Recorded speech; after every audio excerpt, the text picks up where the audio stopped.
All right, ladies and gentlemen, it's time to get started with today's Chatting with Qushu.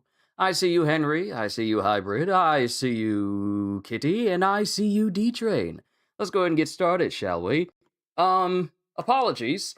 As soon as I hit go live, I go over to check the stream settings, and I forgot to, once again, see, the thing is, streams that I've done that's already at low latency will be that way for the default. It'll be that way for the default. However, for streams that I've done in the past that was at normal latency, I have to go back and manually reset those. So it's set at normal latency right now. So if I'm not immediately responsive to what you guys say, it's simply because of that delayed time in between what I say now and when it gets to you guys in a moment. So apologies for that, but yo peoples, Qushu92 here. Welcome to Chatting with Qushu, where we just talk. Normally, sometimes when I do these sessions, I usually have a topic in mind, and I got a couple. But this is really just going to be I won't say a heart to heart with me to you, but just a time for us to just genuinely talk. I can do game streams all day. I can do reaction streams all day. I can make videos of manga and all this sort of thing, shorts and what have you, all day, every day. But there's something special about being able to just speak to you guys and just talk to you guys. Talk about things that's going on with me. Talk about things that's going on with you. Now, let me go ahead and say this. Personal information, keep that out. Keep it out. If it's like very personal information, we have no right to know. I just want to go ahead and get that stipulation out there for you guys. But we're going to be talking about a couple of things. Talking about gaming stuff, talking about not really world stuff, but just a whole lot that's caught my attention lately. And some things that have definitely caught my attention last night that I feel like I gotta bring up, and really I shouldn't be reminding people of this, but we're gonna be talking about some things here today. So, let's begin. Let's see what you guys have said. How's your day going? Day is going great, Henry. Yo, what's up, chat? How's your day going? Good. I was listening to his audiobooks of reading Hunter x Hunter, Volume 1 and 2, and 30 minutes of his solo leveling read-through this morning. Ah, you've witnessed the peak. You've witnessed Hunter x Hunter and solo leveling. Yes, that's good. That's very good. Yo, Captain and Nakama, good afternoon to you all. How's your day going, Qushu? Day is going great. I had a wonderful breakfast. Took me a nice, relaxing shower. I'm fresh and clean because that is how everyone should be. I'm sorry, but if you grown up and mature enough, there should be no reason why you stewing in your own stench. One should not stew in their own miasma. Like, literally, there are people out there who go like, bathing? That's optional. I'd rather walk around with my own natural musk and then wonder why people don't want to approach them. Please. This should go without saying. This should be standard for everybody. Keep yourself clean. Even me, I shaved off my mustache because I'm fresh and clean. Wash my hair. You gotta massage the scalp. You gotta go through the follicles. You gotta get the soap in every crevice and then clean your hair, make it all nice and clean. Wash your whole body. Get up on your neck and your legs. Don't just go as far as your arm length can go. And go like, oh, I can only reach to where my knee is. And my thighs and ankles and feet, they don't need to be washed. No, wash everywhere. I say this again. It is not necessary for me to have to say this. Yet I see so many examples of people who look at Irish Spring and go like, that smells too good for me. I'd rather just walk. I'd rather just smell. And let me just speak from the side of men. I'm speaking to all men right now. Some of y'all have it in your minds that bathing is optional. Some of y'all have in your minds that it's not as manly to bathe. A real man walks around in his own musk, and if people don't like it, well, tough on them. I'm brave enough to walk around with my own stench. There are literally people out there who think this. You are wrong. You are fundamentally, not metaphorically, not poetically, not figuratively, you are literally wrong. If you think your own body odor does not need to be, if you think you sweating at the gym or running or doing any strenuous activity, and then you walk around in that, and then you sit down on your seats. See, here's the thing. Stench can stick.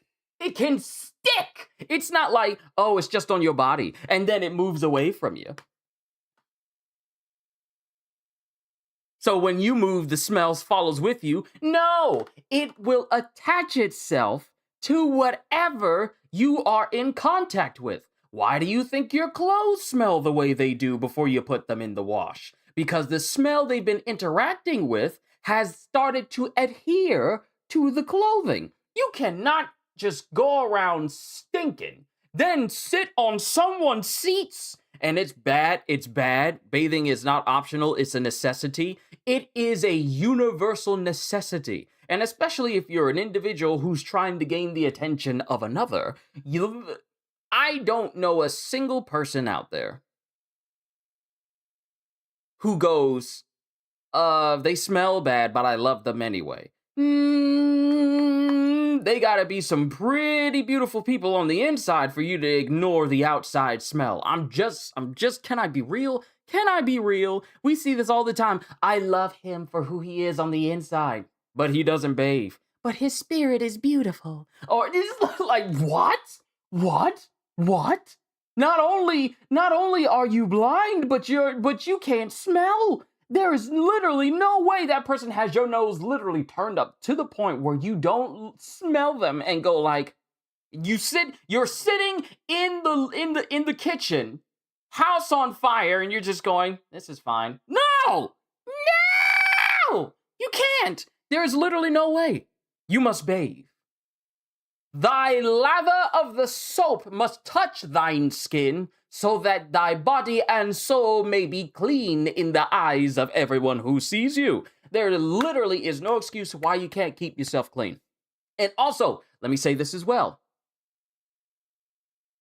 Brush your teeth.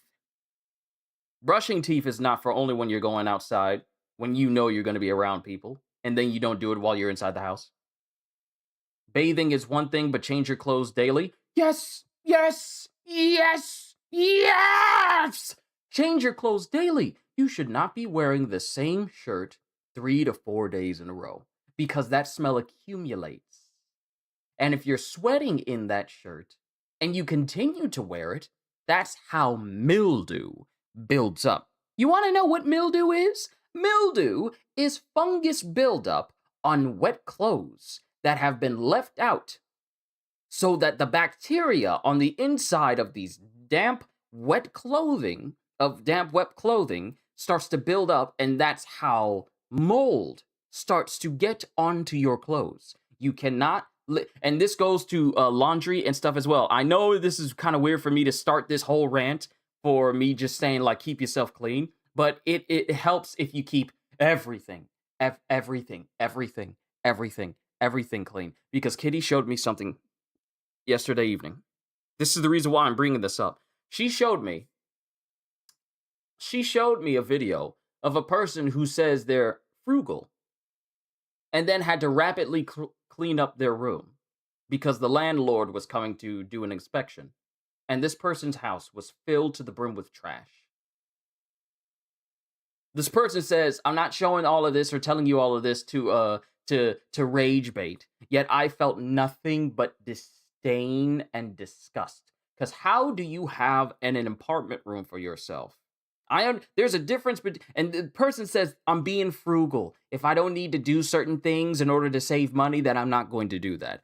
But there's a difference between being frugal and being nasty.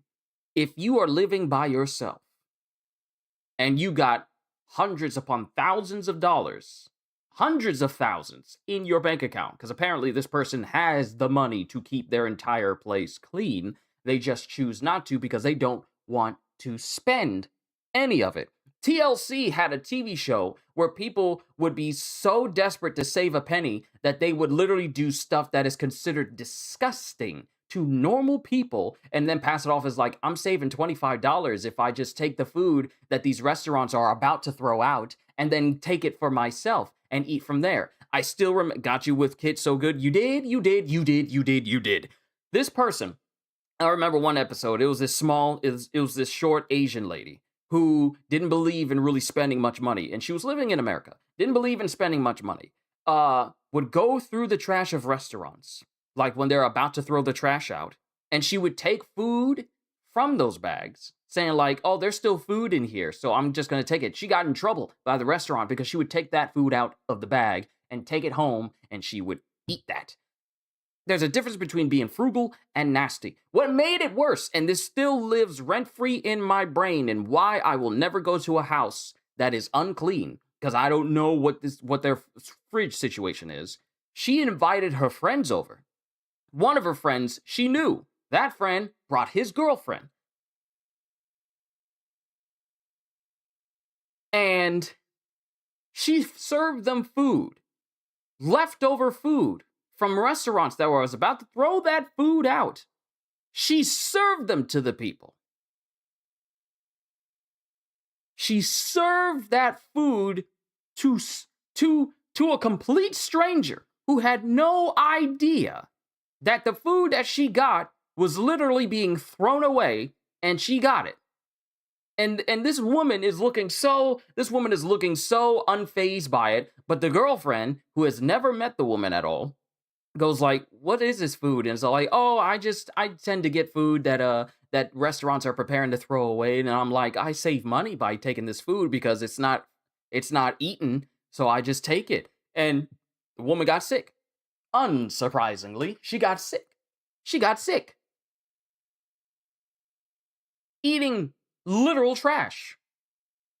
And the thing is, the lady, she doesn't buy clothes. She gets like offhanded stuff or clothes that are too big for her, and she'll pin them because she's a small lady. She's a petite lady, but she'll get clothes that are too big for her simply because people are either throwing those out or they were on like discount thrift store levels of sale. So I said all that to say this individual inside of this apartment who was about to get inspected, dishes just covered in soap and not soap. The soap didn't come until the end. You saw this episode? So you know the woman I'm talking about. She lives in a small apartment. She has like this small induction stove and she has like this little like short bob haircut. And she sees absolutely nothing wrong with serving literal leftover, about to be thrown out food to people who are coming over to her house. Oh, so you've seen this episode then. I still remember it to this day. And to this day, it's partly one of the reasons why I don't be eating from everybody's house. Because I don't know where you got the food. I don't know what your cooking level is at.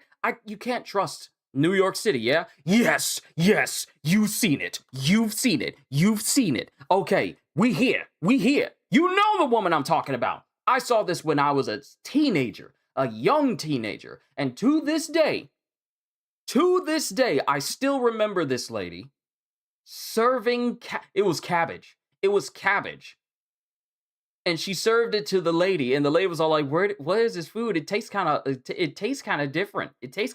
She says like, "Oh, I just grabbed food that's about to be thrown out, and I brought it here, and I eat that." And the woman's all like, "Wait, you got this food out of the trash?" And it's like, "Well, it's still edible. It's like and it doesn't make sense for them to throw out this food." I'm like, nasty.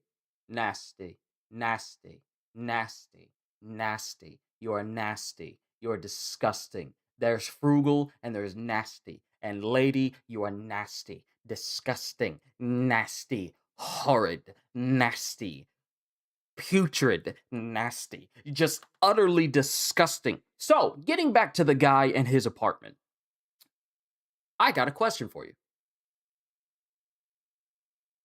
Remember her bathing with a public paper towel that had little soap and water on it? Yeah, so frugal, she doesn't want to buy a towel, she doesn't want to buy soap because she's saving money. And I'm like, "What are you saving money for? You got a condo you're going to get in New York City that you're saving up for? Or are you just saying that so that you don't have to spend literally there's it's so upsetting. It was so upsetting. But getting back to the guy, because it gets worse. If you thought the lady was bad, this guy is bad. This guy, I got a question for every single one of you. Every person who's watching me right now. My question is,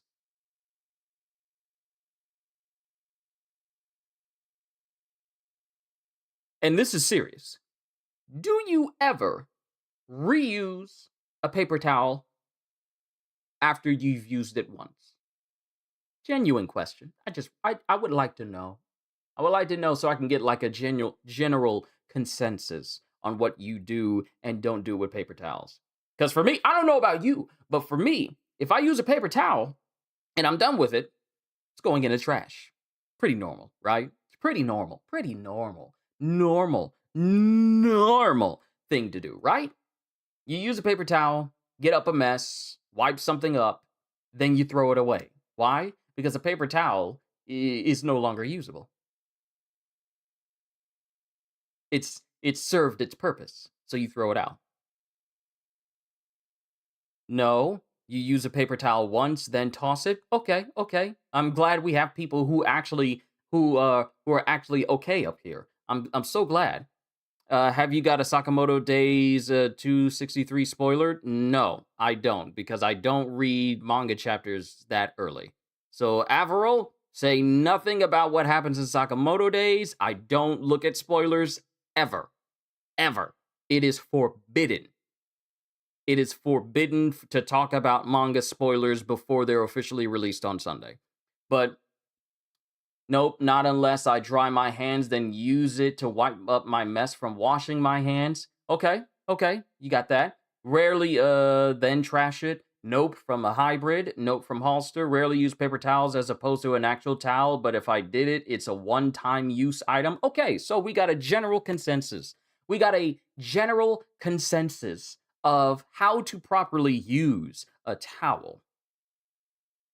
How to properly use a towel. A paper towel. So, explain to me, what would your opinion be about a person who takes a paper towel and then lays it off to the side after it's been used to go, let me let this dry out so I can use it later. And then you see a small pile of these towels.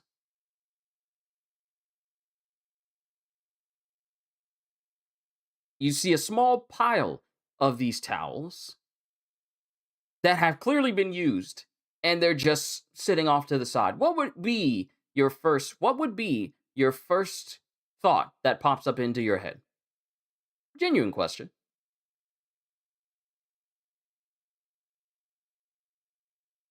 Genuine question. Run? Okay, okay. That's an appropriate response. I go into your house and it's nasty. I'm not staying in there. If it's nasty, I'm gonna get out as soon as I can.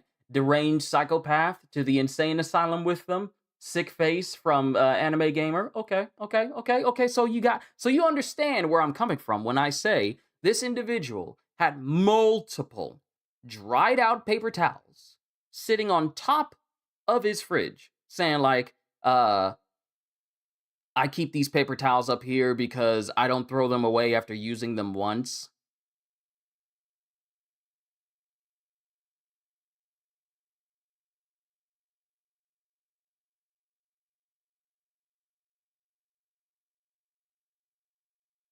Huh? What?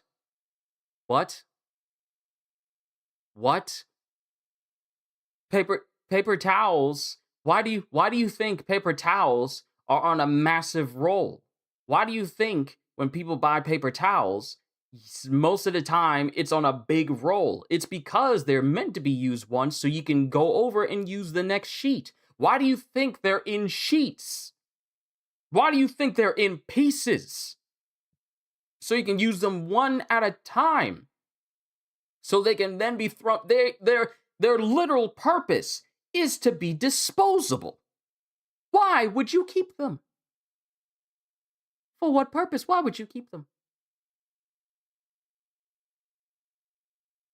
There's no reason for you to keep them. Why?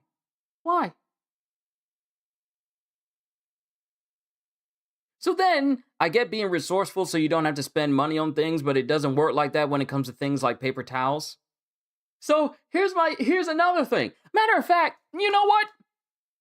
I know this is just chatting with Qushu. This really isn't a reaction stream because, you know, people's choice and all that happens on not this upcoming Saturday, because this upcoming Saturday is a members video request that I got to put up for for the next member up in line. What the? Oh, right, I forgot this was inside of my pocket. That's because I was looking at my headphones and looking at my earbuds, and there was a piece of fuzz in there. I was all like, that was not in my ear, but no, I forgot that I just put this by itself in my pocket. I need you guys to witness this. This is something you guys need to see for yourselves. Hold on. This is something you all need to witness for yourselves. Because I think I can describe it to you all day. I can describe it to you all day, but this is something you need to see. This is something you need to see. Kitty said that this triggered her. It triggered me as well. Okay. So this is right there. All right. Give me a sec. Let me go ahead and get the browser window.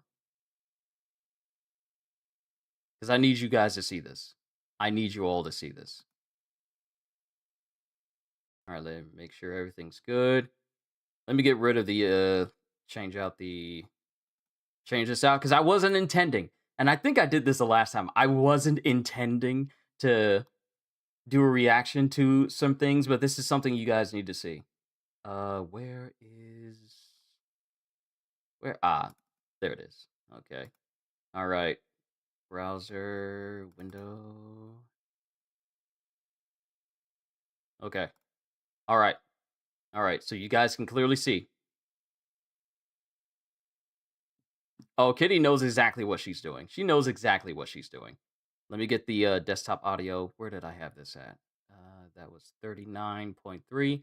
That's the volume I keep my One Piece reactions at.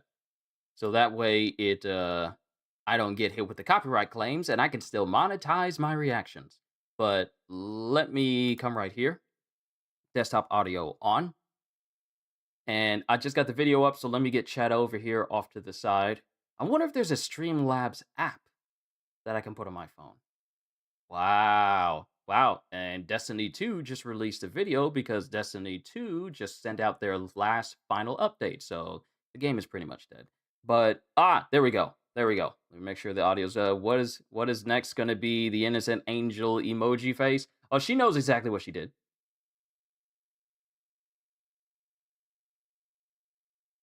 Okay. All right. So you guys will be able to hear Defrugal My Messy Apartment. This is this one guy's apartment. Already looks bad from the thumbnail. Oh, don't worry. It gets worse. Apartment currently looks like this, and I got a text from my landlord saying that tomorrow is apartment inspection. He doesn't have a dustpan, by the way. So when you saw him literally sweeping up trash with his bare hands, it's because he doesn't have a broom or a dustpan. Saying that tomorrow.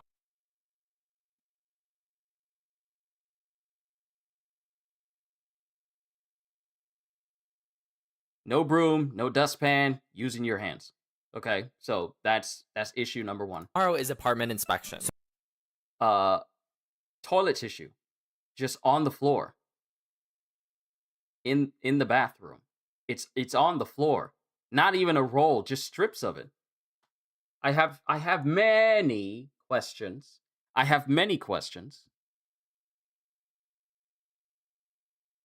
How old is that oil? Yes. Enough for it to cake up. Let me see if I can go back. Tomorrow is apartment old enough for it to cake up, for it to look like that. That oil has probably been sitting in there for days. inspections. So clean and This is just the beginning. This is literally 6 seconds in. It gets worse. frugal my apartment with me to keep my landlord happy and my rent cheap. Don't ask why I have a car seat. If you know, you know. These apartment inspections usually happen once a year, and my landlord will just randomly text the day before. Yes, I'm hiding my yellow pillow. It's clean. Shut up. Inspections are just to make sure the fire alarm's working and that we're not breaking any rules. I need to defrugal my college dorm mattress and make it look like a cozy bed. I have lived in this apartment for 6 years now. Despite the conspiracy theory that people think this is a filming studio, God forbid a guy wants to live as cheap as possible. Jeez. And my rent is $850 a month, so we gotta clean this bad boy. I know my laundry bag has seen better days, but I just tuck it away in the corner so he won't see it. And for people who say this is rage bait, shut up! It's called working my butt off to make a better life for myself, and I'm burnt out. See, what I'm hearing is not like, oh, he's burnt out because he's working a whole lot. No, no, no, no. If you can't dedicate time to keeping your own living space clean, that is not a work problem. That is a you problem. You are way too old to be making excuses for how poorly you keep your own living space. I live here with my family. This is my space. This is my room. Because I live with my family. But my sole responsibility, aside from my sole responsibility while I live here in this home with my family is to keep this place clean. Not to have trash everywhere. You know, anything. It is supposed to be clean all the time. All the time.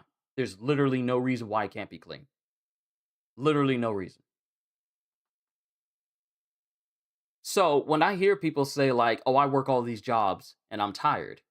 Do you work all these jobs every day? Every hour? Because the human body needs a good 8 hours of sleep.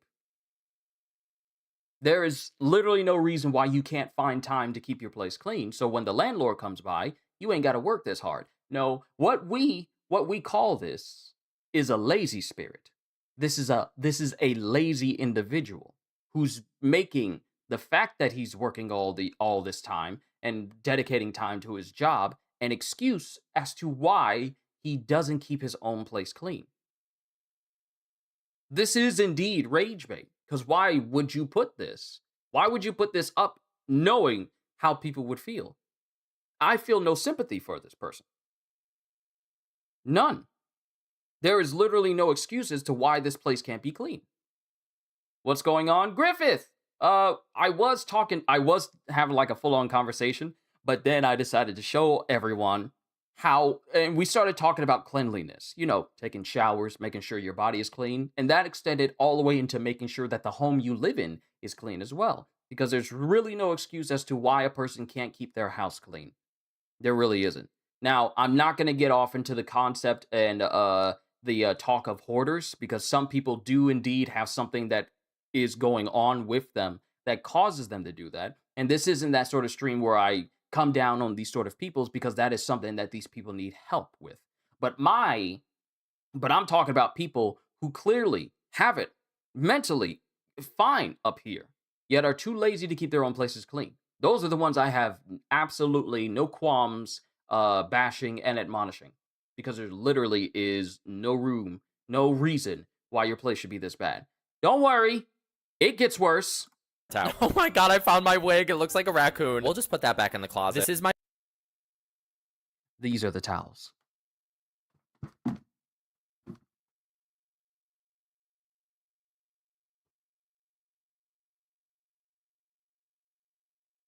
Those are the towels.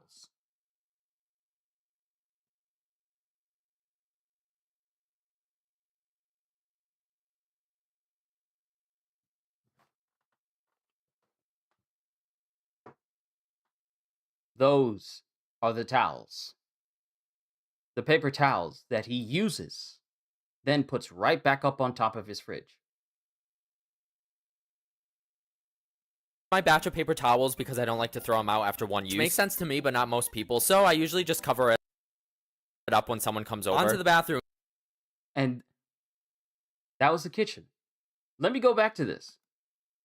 This man said, these are my batch of paper towels that I hold on to because I don't believe in throwing them out after using them. So glad you finished lunch before seeing that. I am so sorry to spring this on all of you. I feel like this is around lunchtime when people are eating food, and this probably isn't, because I don't know if you guys are eating or not, and I sincerely apologize if I ruined your appetite by showing you this.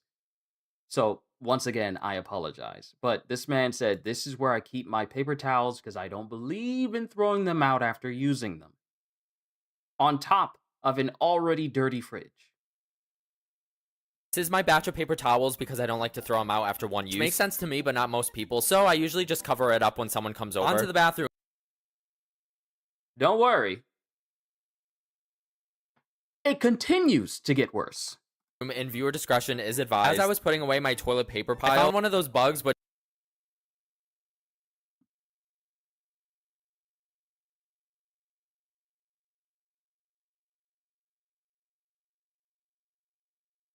That's a carpet bug. That's a carpet bug. Bugs that are attracted to dirt, grime, dead skin cells, all sorts of nastiness. Carpet bug is literally in his house. And those things, they get around. They get around. And it's crawling on his toilet tissue. I found one of those bugs, which I found last time when I cleaned my apartment, so that can't be good. When a guy's coming over to...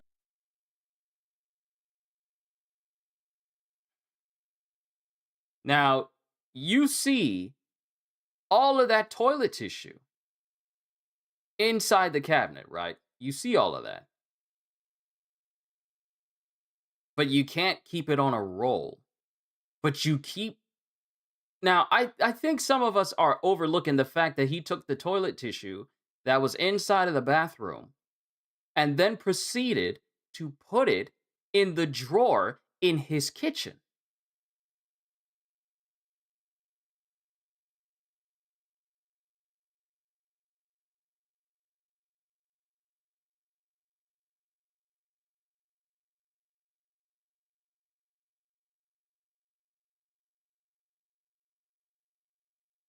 You'll have to pardon me, but I'm just trying to logistically think of why. Time when I cleaned my...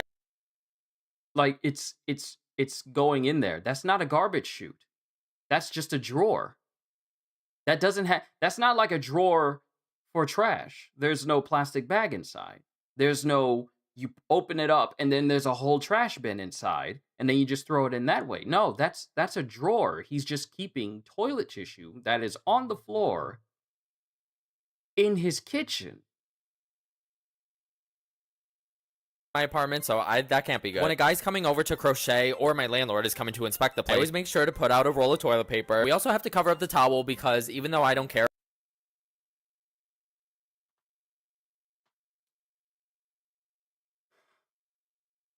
So here's another thing.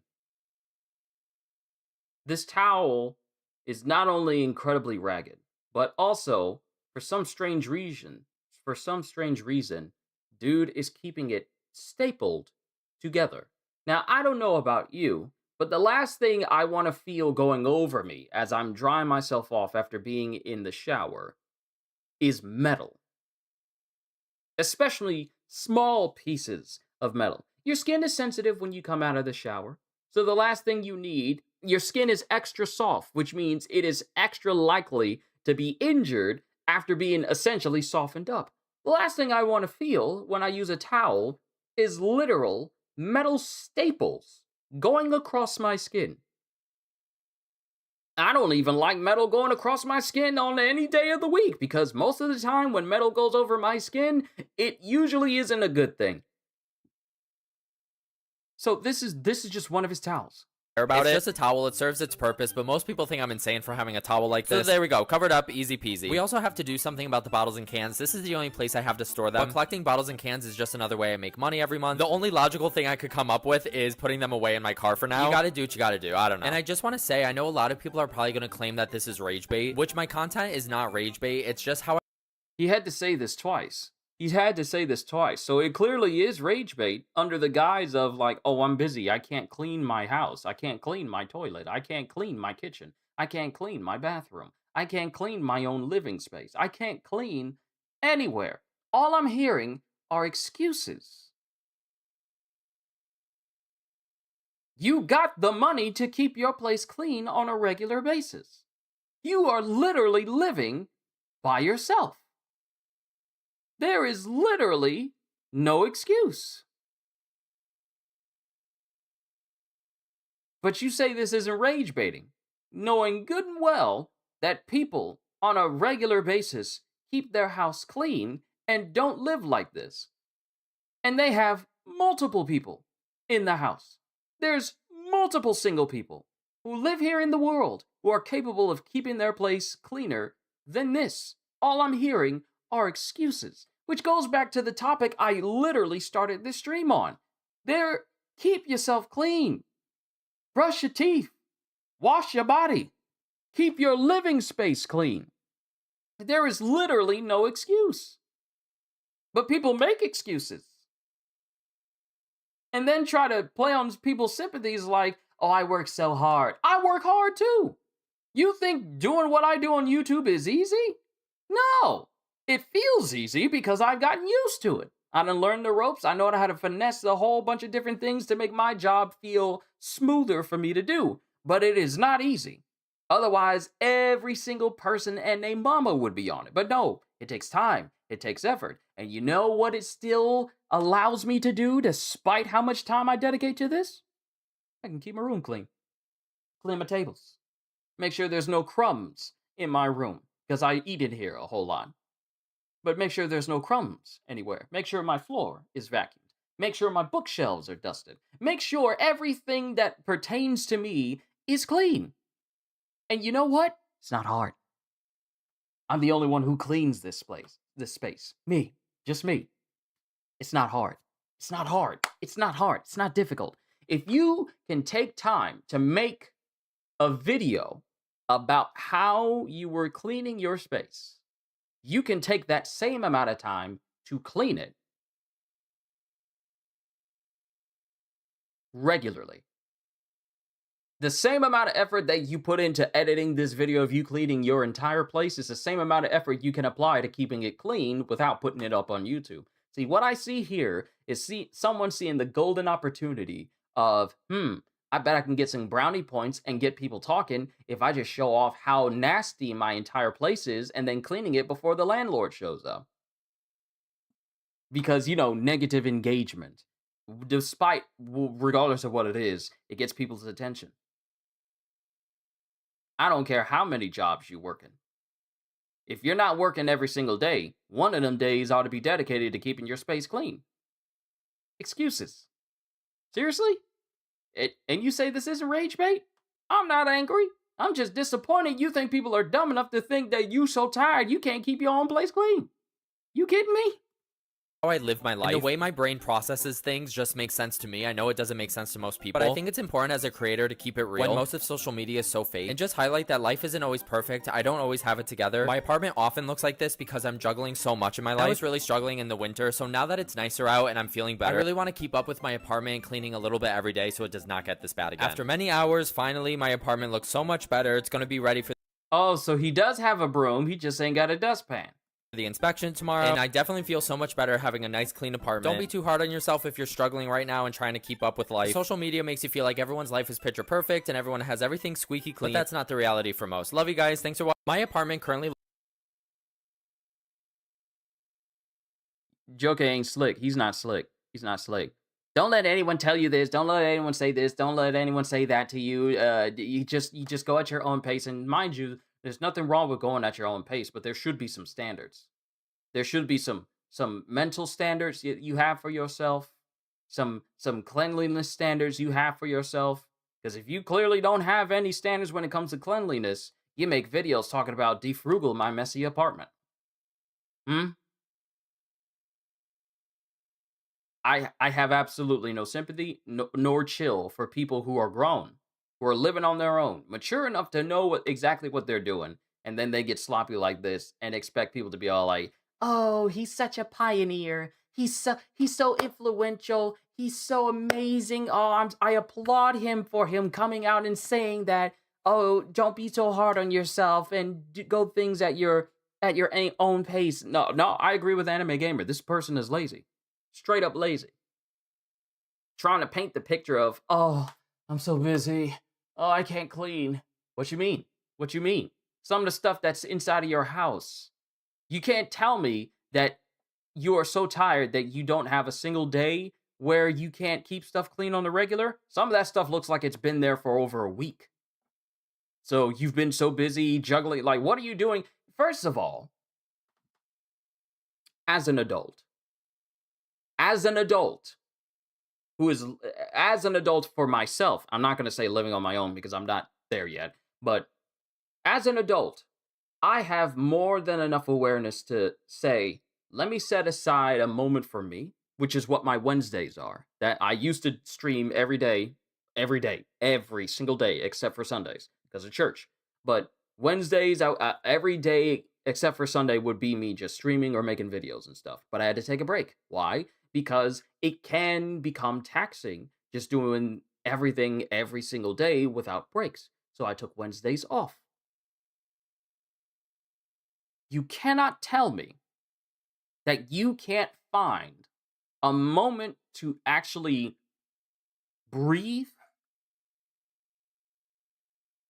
and actually keep your place clean. If you're making excuses for, oh, I'm so busy, I got a lot going on in my life, ain't nobody's fault about you having a whole bunch going on in your life, but you. You put yourself in that situation. Well, you want me to mince words? No, you put yourself in that situation. Ain't nobody tell you to take all this stuff on your own. People be puzzling me, saying like, "Oh, I got so much going on in my life." Whose fault is that? Did someone put that on you, or did you put that on yourself? Because you can't make excuses for situations you put yourself in. But also, if you're lazy, there really is no excuse why you can't be better, unless you just don't feel like it and it's too much work. You're willing to put all this extra stuff on you outside of keeping your place clean, and that's taxing. But you don't want to put forth that same effort into keeping the one space where you're living in clean. There's literally no excuse. There's frugal and there's nasty. This is nasty. Got a dip soon. Shall we touch on that? Yes, by all means. Let's go ahead and touch on that concept as well. Not concept, but let's touch on that subject as well, because this is something that me and Kitty wanted to speak about a little bit. And mind you, I am not an expert in what we're about to talk about, but Kitty is, because she deals with it on the regular, and I feel like a lot more people need to be aware of it in order to comprehend certain situations and also to be less judgy when it comes to it. So, Kitty, if you want to go ahead and get started off, because, like I said, I am not an expert in this subject. I only know stuff that is told to me and put on the outside. So, yeah. I generally have way more respect if they just said they were lazy, but no, they're trying to make it some resourceful underdog fighting up from the bottom narrative. And that's the crazy thing. That's the crazy thing. Trying to make it seem like, oh, you show off. It's such a manipulative tactic when you think about it. It's uh you show off how nasty your entire living space is. Then try to cap off the video by saying like, this is just how my brain works and what's comfortable for me. Don't let anyone tell you like you do. Like, here, let me go back to the end of it where he tries to mentally manipulate you into thinking that it's okay to be this way. To keep it real when most of social media is so fake, and just highlight that life isn't always perfect. I don't always have it together. My apartment often looks like this because I'm juggling so much in my life. I was really struggling in the winter, so now that it's nicer out and I'm feeling better, I really want to keep up with my apartment, cleaning a little bit every day so it does not get this bad again. After many hours, finally my apartment looks so much better. It's going to be ready for the inspection tomorrow, and I definitely feel so much better having a nice clean apartment. Don't be too hard on yourself if you're struggling right now and trying to keep. Yeah, don't be too hard on yourself if you're struggling and trying to keep everything together. But no, what you're showing us is just how poor you are at cleaning and keeping things clean, and how lazy you are at cleaning and keeping things clean, that you're trying to make excuses for it and turning it into a video that gets a whole bunch of views. That's literally what this is. And of course, people fall into it going like liking this.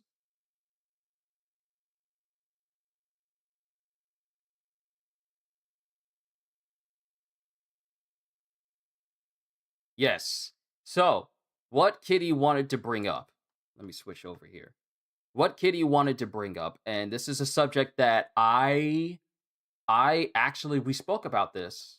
Me and her, we spoke about this. So I want to say about a good maybe 2 months ago.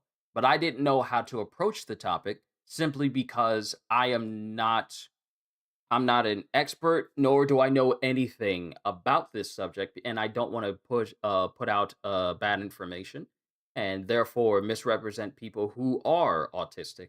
But this is something I actually we discussed about a good 2 months ago about having a session dedicated to it, but I didn't know exactly how to go about it. So I figured this would be a good place to bring it up as well, because of course it is something that is very prevalent in society, but not everyone fully understands what it is or how to deal with it.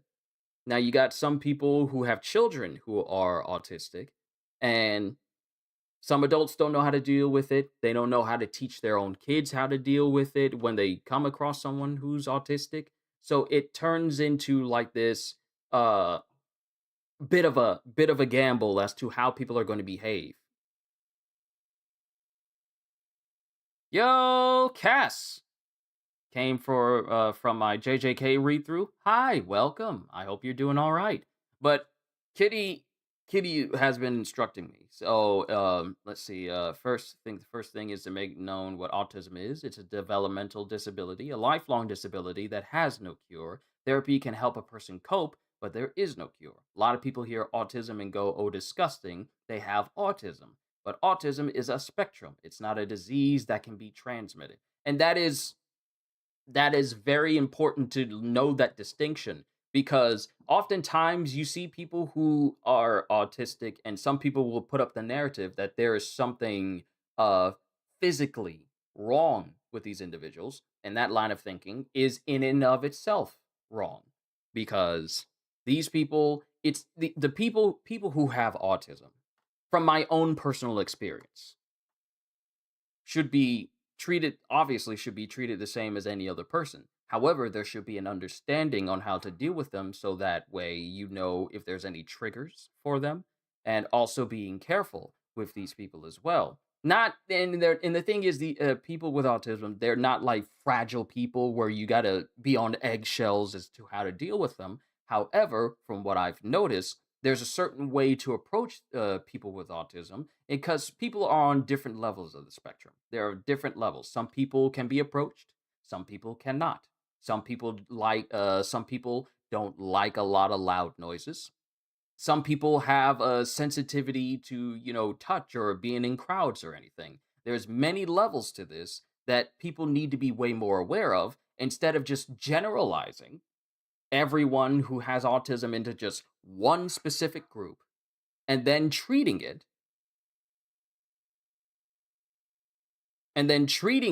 as if it's, oh, if she touches me, then I'm going to catch the autism, because there's a lot of people who are uh mentally devoid of the faculties to know the difference, and then look at people who have autism as if they're less than them, which is wrong, by the way, is very wrong, by the way, and don't go through the efforts to understand it. They don't go through the efforts to see the why this person behaves the way they do, and then proceed from there. There are some who look at it and go like, "Oh, well, can't she take some medicine for that, or can't he take some medicine for that, or can't they do some therapy or whatever?" Ah, gotcha. Someone who is autistic is no different than someone without it. They are capable of learning and functioning in society just like anyone else. They may need different treatment, however. So, let me go ahead and tell this story that was told to me. So, this is Kitty's story, and this deals with one of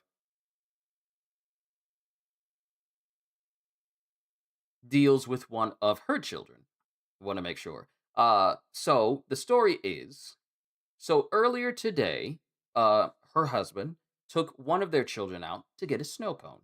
And because she's pretty high on the spectrum, she has to wear, as she calls it, her super suit. Basically, it's a vest that alerts everyone, that she's autistic and not to approach and don't talk to judge or her. Not unless uh this child initiates the conversation. Well, one family apparently didn't get the memo, and their son came up to this child and asked her, "Why are you autistic and what is that?"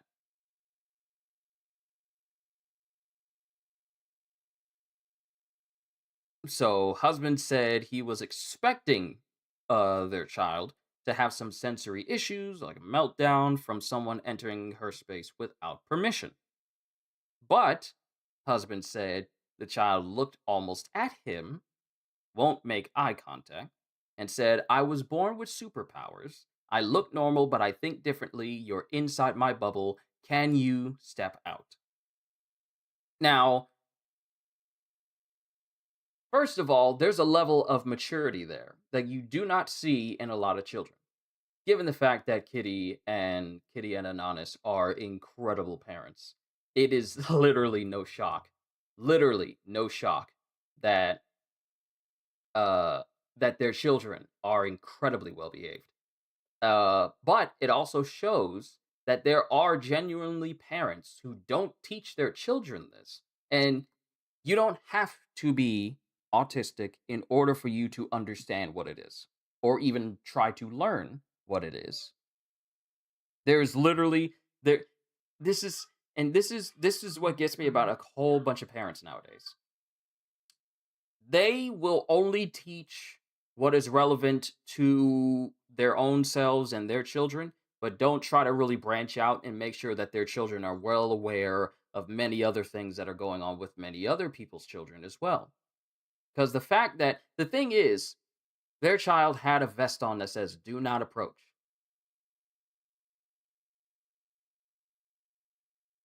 Unless you're illiterate, there's literally no reason why you can't look at that and go like, "Oh, we can't approach unless she approaches first."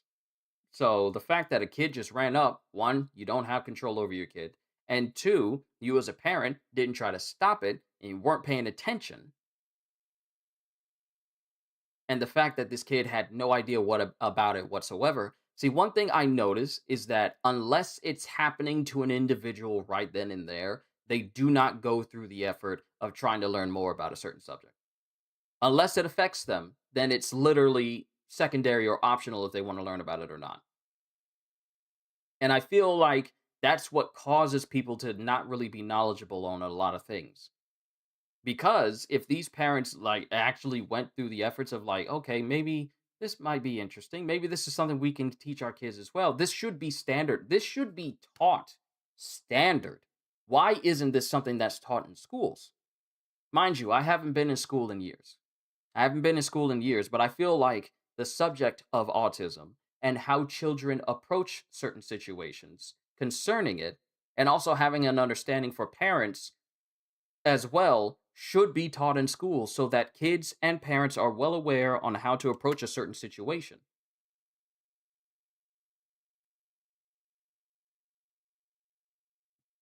If someone has an autistic medical ID, please, for the love of Buddha, don't go up to them. Meltdowns are real. Sensory meltdowns are severe, sometimes crippling. See, this is the reason why I go back to it, where I say this should be taught in schools. It doesn't need to be like it doesn't need to be like a special class where only certain people who want to learn it. This should be standard. This should be standard learning where everyone learns it. Not it shouldn't be optional. When you think about it, it shouldn't be optional because it's not an inconvenience to know something so that you can better so you can be better prepared. See, like I said, I my knowledge on this is minimal at best, aside from the people I have interacted with, and of course, talking to Kitty. And that's as far as my knowledge goes. But this is still important information because you see more and more people look at autism as if it's a disease to just simply be cured or to be ignored. Either one of those two.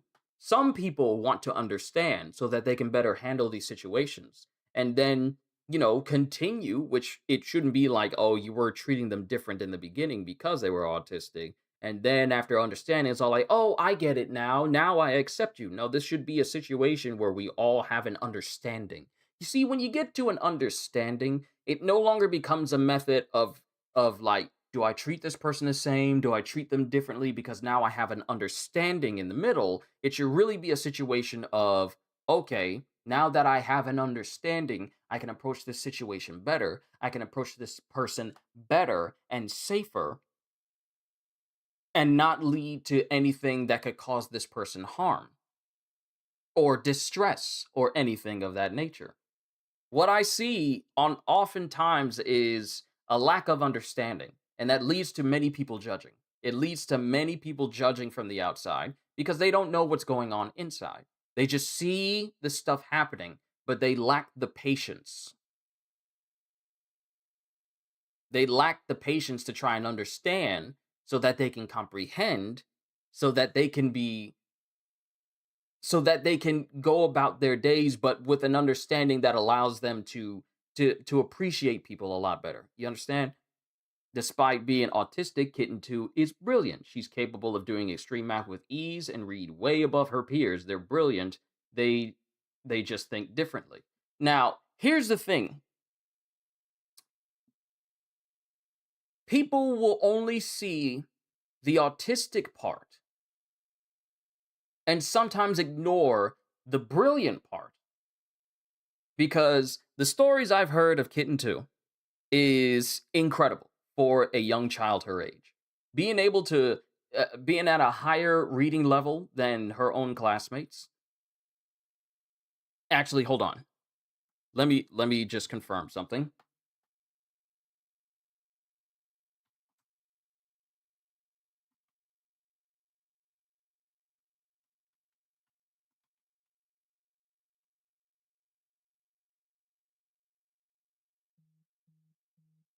Hold on, getting a call.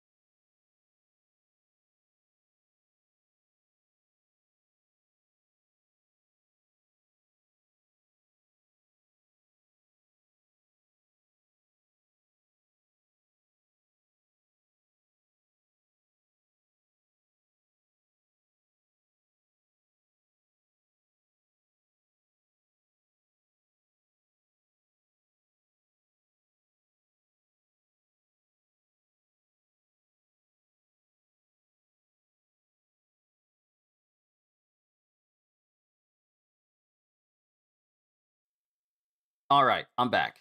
I had to get confirmation and permission for something. But what I wanted to say was, for Kitten 2, the stories I've heard of Kitten 2 are incredible. And going back to her reading level, she reads at such a level that her teacher told her not to really bring the books she was reading to the classroom anymore because they were discouraging the other students. Because those students could not read at the level that she could.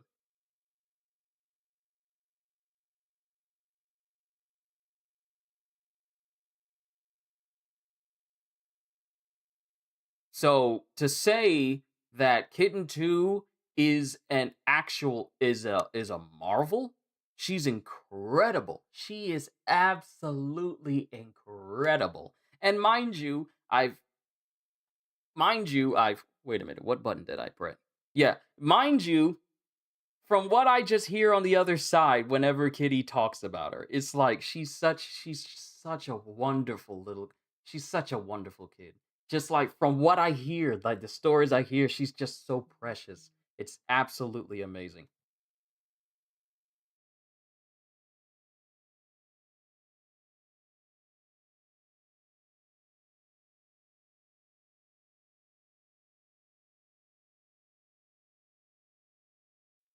Sorry, I thought someone was at the front door and I'm all like, "Whoo, what is that? What is that on my phone? But she's so incredible. She's so amazing.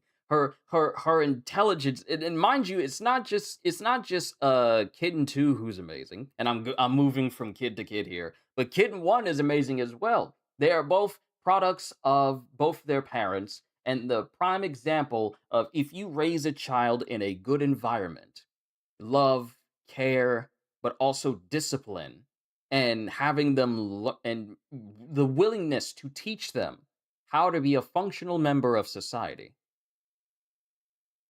you get kids who are so incredible that you really want other kids to behave like them because of how awesome they are. And the stories I've heard from Kitty about how she's raised her children is just like, you don't get parents who go through the effort of making sure that yes, we teach our kids discipline, but we love on them, and we teach them stuff teach them things that their kids want to learn. Like the effort of wanting to what happened to the age where kids were fascinated by things that they wanted to learn about it that wasn't seated within YouTube? No, that's pretty much it. Like, when's the last time kids had an eagerness to learn that did not stem from something they saw on YouTube, but something they learned in class? See, I'm from the 90s generation where if we wanted to learn something, we went to the library. Or if we learned it from PBS Kids, we learned it from there, and then we would still go to the library and learn stuff. And then that fascination would extend into a desire to learn more because we wanted to learn back then. That desire to seek out knowledge because we are so captivated by the very subject that interests us. For me, it was space. I love space. I love space exploration. I love learning about planets and stars and comets and asteroids and all sorts of things that deal with the boundless expanse of the universe. I love learning about what's the difference between a white dwarf and what's the difference between a red dwarf. I love learning about the fundamentals of gravitational forces. I love learning about how cosmic radiation affects living things and how it affects the universe as a whole. Solar flares from the sun that's capable of disrupting radio waves on a global scale on this planet. I love learning about what lies beyond our own solar system, our own galaxy, and knowing that there's countless others out there. I love learning. So what happened to children's desire to learn stuff to such a degree that it literally propels some of their lifelong goals? Now, mind you, one of my lifelong goals was not to be like an astronaut or anything, despite the fact that I love space. It was not one of my goals. I like the concept of building things. So one of my aspirations when I was a child was to become an architect because I just liked building things. A matter of fact, when I was very young age, when I was a child, back when Legos was still there, I would get Legos and I would just make stuff. I would ignore the little build guides, and I would just make my own thing. I think my first Legos came from a Lego pack from a McDonald's Happy Meal one year, and this was early in the 90s. And I would just mess with it and just make different things. I would make, and it had like a little propeller that you can put on it, a little yellow piece that could hinge on and put another piece on. It had one piece that had an eye on it. It had all these different things. And in my head, I was just thinking, what else can I make with this? What else can I make? This is so cool. What else can I make with this? And that just propelled my imagination and desire to learn how to make things and how things work. I like learning how things work, like the inner workings of how a clock has all these small gears and pieces, like a literal watch on you, and how all these little individual pieces can create a mechanism that can tell you the time. Each piece has a specific purpose. I love learning things. So I'm just wondering what happened to the desire of children to want to learn more to the point where it becomes one of the driving forces for occupations they would later on want in life. I'm just wondering what happened. And Kitty says bad parents and social media, because social media. I'm gonna head out. All right, Henry, you have a wonderful day. I hope you enjoyed yourself while you're here. What has happened is social media has put into the heads of many people and many children that you don't really need to know everything in order to get by in life. Matter of fact, you can get by the bare minimum, and then you'll be just fine. And yet we have so many examples of people who do not need to be where they are simply because they lack the knowledge in order to be there. But children start losing that drive to want to learn more simply because it's far easier for you to watch a funny video on YouTube than to sit down with a good book and actually learn from it. It's far easier to fall into the slump of doom scrolling on shorts or doom scrolling on your favorite social media site and look at all the stuff that they got going on there instead of doing something actually constructive. Designs, good to see you. So when I see people, when I see people like Kitty's kids, and they have such a desire to learn, they have such a desire to grow mentally. It's inspiring. It really is inspiring. And then going back to the autism topic that we started with, when you see someone like Kitten 2, when you see someone like Kitten 2 going so hard to learn with a desire to learn, despite the fact that the world views autism as like a disability where people just probably won't be able to make it in life because they have such a struggle. And I use the word struggle with parentheses here. And you see her out here being smarter than her entire class.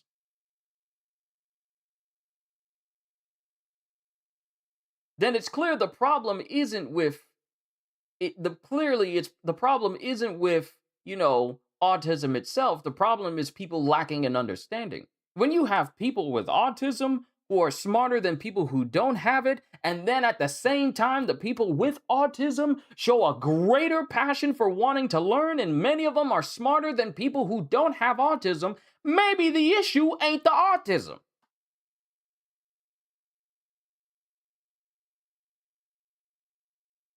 I don't know if it's just me, but perhaps that ain't the issue.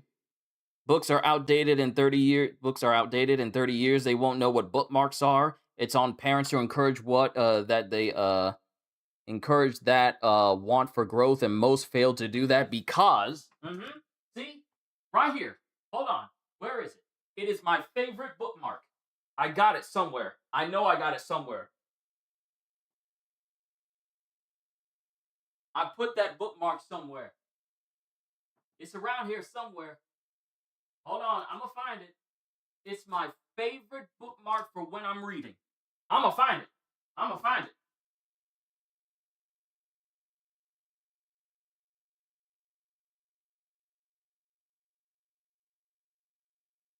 Did I put it in my drawer? I put it somewhere. It's my regular show Mordecai and Rigby bookmark. And I used it for everything. Where did I put it? Where did I... Ah! It's literally sitting in front of me. Literally sitting in front of me.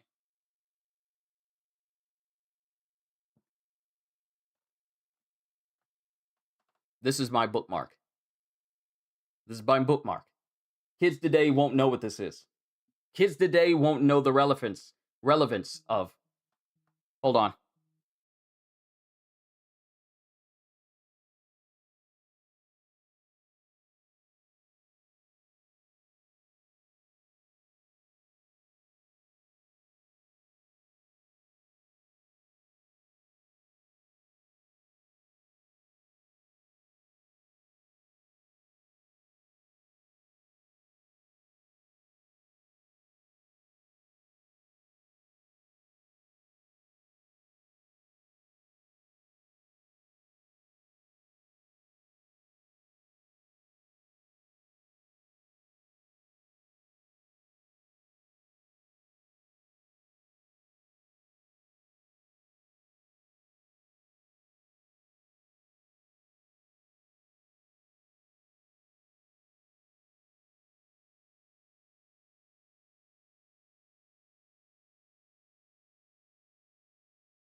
All right, I'm back. Let me go back to what you guys are saying.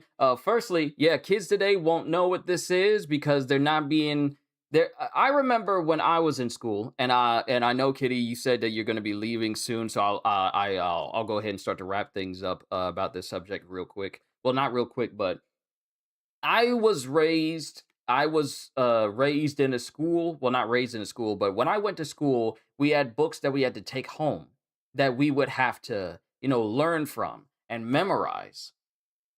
And nowadays, it seems like there's less encouragement, and Halster and Designs hit the nail on the head. School nowadays does not grow a want to learn.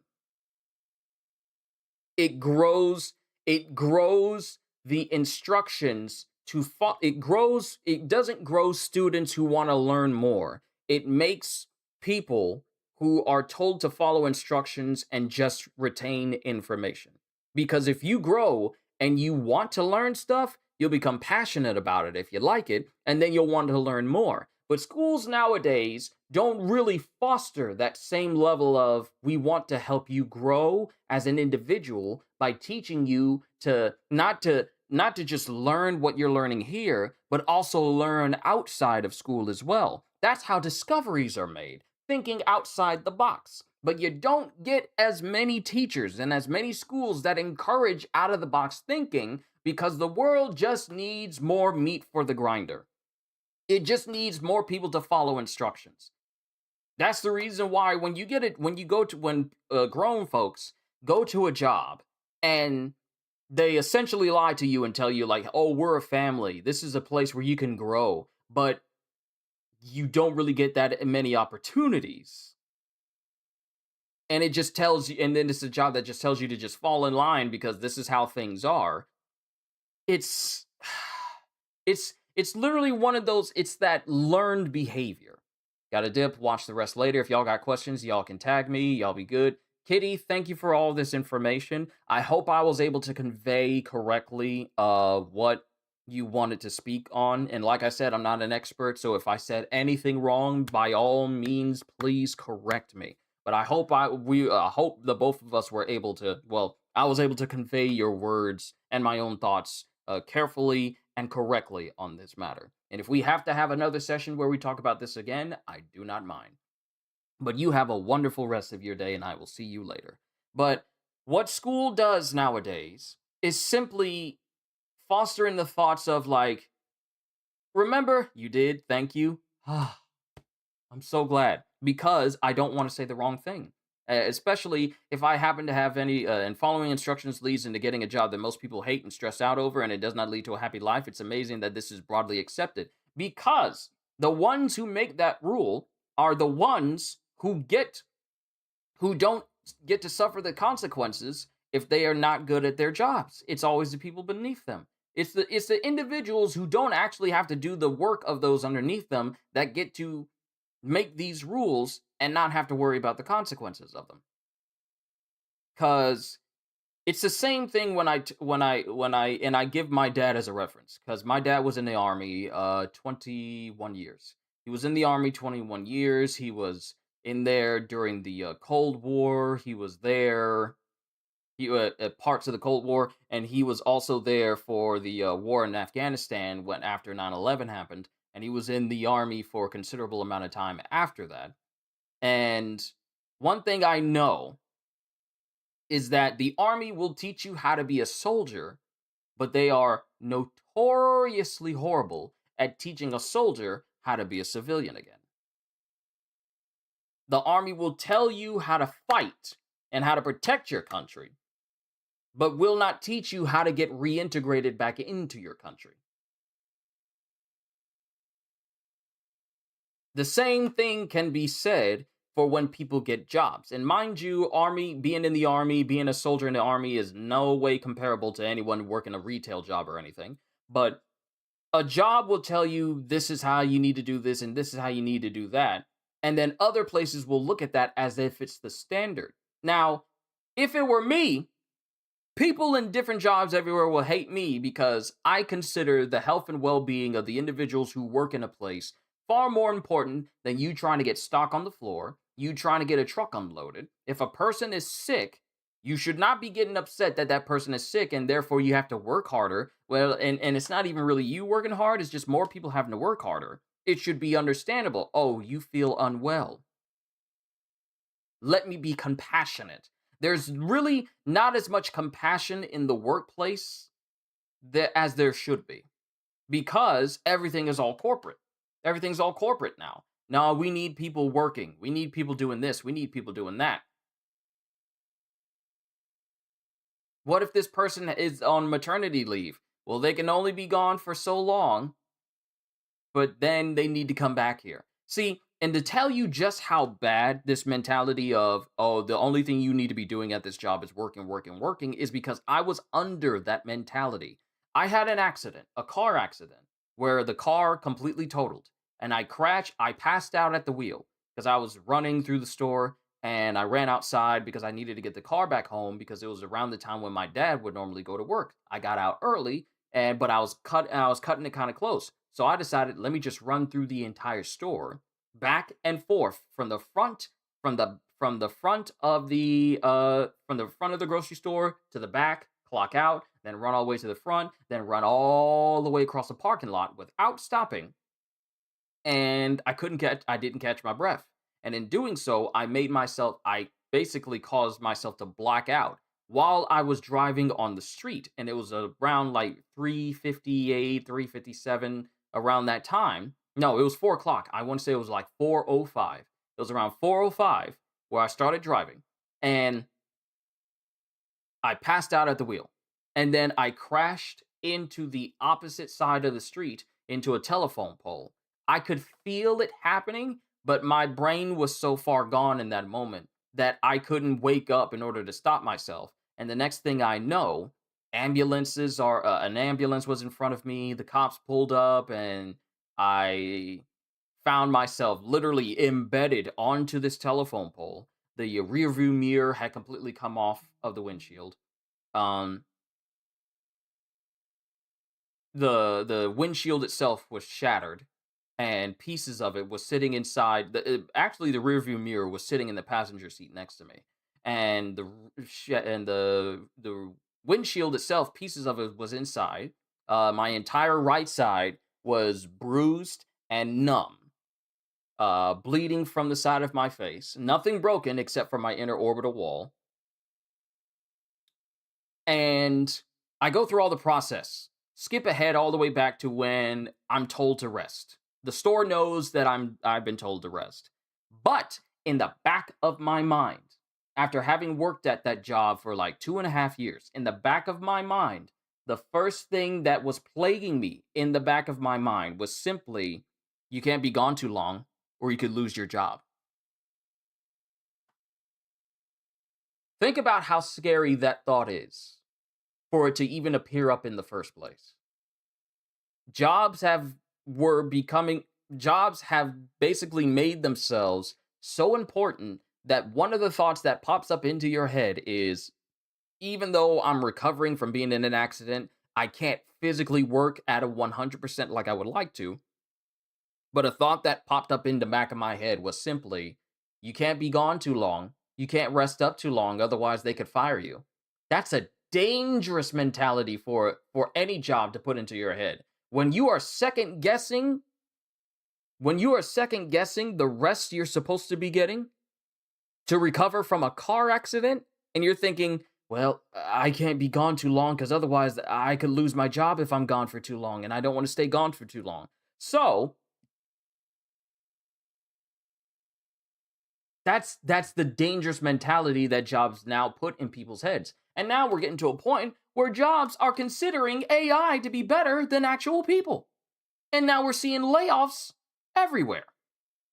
Case in point, and this is shifting away from, job mentalities and everything, but you see so many layoffs for jobs that these people are being replaced by AI that isn't even 100% reliable at all. So there really shouldn't be any reason why you're getting rid of people. But also, they seem to think that the crazy thing is, oftentimes when you see layoffs happening and people are being told that your job is it's no longer necessary for you to work your job, and then you get replaced by AI, and then all of a sudden you also hear about how the CEOs get bonuses all of a sudden after a layoff happens. Like literally, I believe it was either the Microsoft CEO or it was someone. It was someone who got a massive bonus. I think it was David Zaslav. David Zaslav got a massive bonus after multiple people were fired. I feel if a CEO gets an immediate bonus after laying off hundreds, if not thousands of people, that is criminal. That is a crime. You're literally firing people so that way you can get a bigger bonus on your check. A lot of CEOs, and mind you, not every CEO is like this, but quite a few CEOs in companies that are already, troublesome to begin with. They literally have no qualms about the well-beings of those who are underneath them, to the point where it's like the reason why companies can afford to lay off thousands upon thousands of people is simply because that is money saved up on them. It's not a matter of these people not being capable of doing their jobs. They are. It's just that these companies don't want to pay them. They don't want to pay them. And a lot of companies think, well, it's probably better if we just keep the boss and lay off all these people so we can get a little bit more money for ourselves rather than, keep these people employed who have been with our company, 5, 10, 50, maybe even 20 years. It's probably best if we just get rid of them because that way we can save more on money. Completely disregarding whether or not people literally rely on this job in order to sustain their very lives, whether they're by themselves or if they have families who are always waiting on severance, always waiting on, or rely on these jobs to sustain their families. So it boggles my mind how companies who say they make billions of dollars can't afford to keep people employed.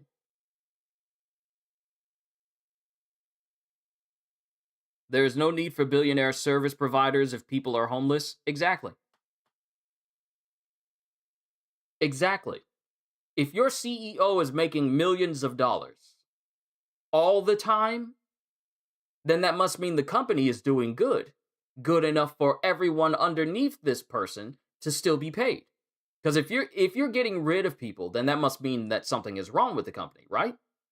Something is fundamentally wrong with the company if people are being let go. Matter of fact, let me come over here. Let me pull this up. And the reason I bring this up is because next month, right after Xbox announced that, hey, we're going to be refocusing ourselves back onto Xbox, they just announced that there's going to be a big string of layoffs from Microsoft as a whole. Right after, having a pretty, and I will admit, I'm not an Xbox player, but right after showcasing a lot of good games coming to Xbox, including exclusives that Xbox should always have because, Xbox needs them. After having such good faith with, the new CEO saying like we're going back to the exclusivity of Xbox and making things better for Xbox as a whole, that sounds nice. You had a good showcase. Okay, that was better. All of that good faith you just gained is probably going to go right down the drain because now you're saying after preaching and saying like we're going to refocus on Xbox, and then 2 days later you're announcing layoffs. And maybe I'm just the person who's on the outside looking in. If you're trying to get people to refocus on Xbox, and you want to make it so that it's the console that it used to be back in the Xbox 360 days, because that was the height of the Xbox. 360 was the height of what Xbox, that 360 was peak Xbox, and then it's just been a steady decline ever since. Even with this new CEO, there's no guarantee that she is going to literally bring Xbox back from the brink again.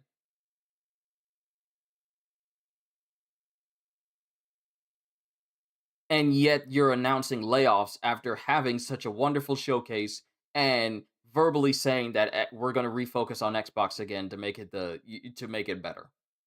There's no need for billionaires. Okay, if there are people in this country right now that make $1 million an hour, US dollars an hour, 200K US dollar penny, US 200K US pennies to those people a year would help a common person's life quality. It would, but greed has a way of causing compassion to be seen as weakness or not worthy of a person's time. Because once it takes people who lack that level of compassion from the beginning to not really have that mindset in mind. I make millions of dollars. What are you doing with it? Not too much, really. Well, would you be willing to help someone's life, or like maybe donate to a charity? Would you be able to do that? If you're making all these millions, can you donate at least 1 million over to this charity? Nah, not really, because I don't want to give any of my money away. You got a lot of greedy people out there in the world who make all this money but won't do anything to better the lives of those around them, their employees, or just just show some compassion and be a blessing to like an organization that actually needs it. You get people who make millions of dollars and want to hold on to it, like closed fists. They act like Scrooge. It's like, money is money, and I can't spend any of my money unless it's something for myself and only myself. What about this person? Who cares about that person? There's a distinct lack of compassion for those who are better off than others that keeps people in the mindset of the haves and the have-nots. And it's disappointing. Because people got money in this world to literally change this world, yet they don't want to do anything except care for themselves, because that's the only thing that's important. Buying the 10th yacht that they will never use, I feel that collectively we need to agree that the money is worthless. It's monopoly money anyway. If you're buying more than one yacht, anything more than one is just egregious. But yeah, going back to the layoffs thing, Xbox division is planning major layoffs next month and significant cuts to marketing and other budgets. Xbox has faced mounting challenges in recent years as Microsoft's bet on subscriptions and cloud gaming failed to offset declining console sales and a shortage of blockbuster titles. The exact scale of layoff is not yet clear. It is expected shortly after the close of Microsoft's fiscal year on June 30th, according to the report. Productivity will be down for the next month as every employee is busy interviewing elsewhere before getting laid off. When the layoffs do occur, the survivors will be demoralized and disillusioned. Yeah.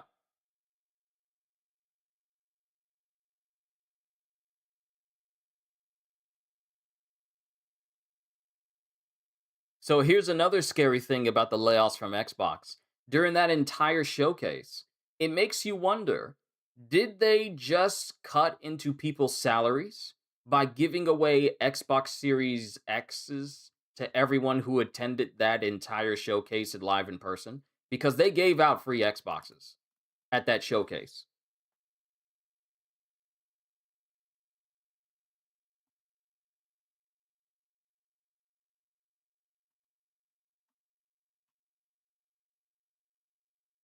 Yeah, Xbox Fan Fest attendees got a free X25 console, which is literally the see-through green one that they showcased during it. Fans call it a massive W.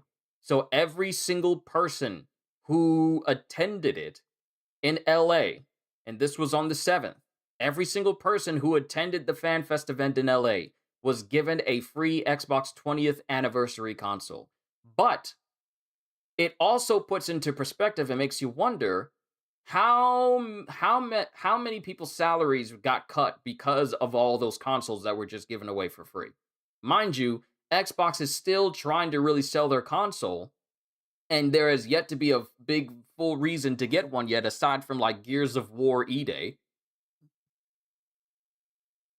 But it makes you wonder how much has this impacted, the spending for Xbox by giving all of these consoles away. How many employees have had their pay kind of shafted a little bit because of this move?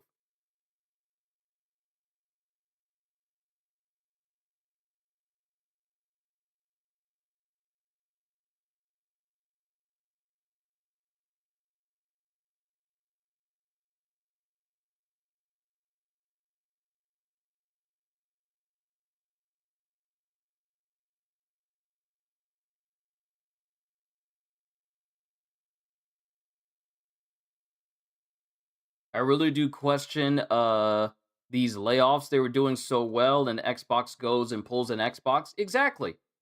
See, they had Phil Spencer, who it still boggles my mind. It still boggles my mind that Phil Spencer was essentially stepped down as CEO effective immediately. To this day, I have never known a CEO in a gaming company to literally step away from the role immediately. Not, oh, I'm setting a date to when I'm leaving. It's the day he leaves that we hear that he's gone.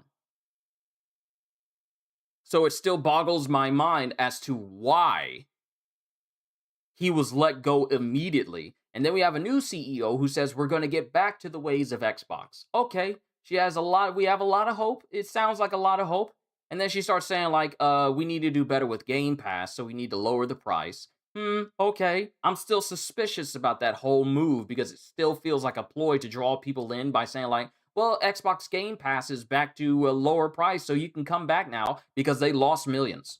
They themselves said that they lost millions of people who ended their subscription right after they announced like the pay increase for Xbox Game Pass. And we had a whole session where we were going through the Game Pass stipulations and the different tiers and everything. They lost millions of people.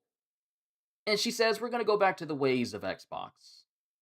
Let's make things better for our players. Let's make things Xbox focus. And now, recently, apparently, it seems like she's ruined her partnership or, collaboration with, PlayStation by literally taking away some of the games that were going to be releasing on PlayStation and keeping them Xbox exclusive.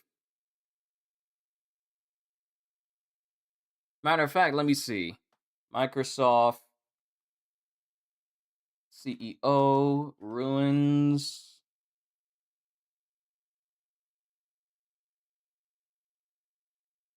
PlayStation.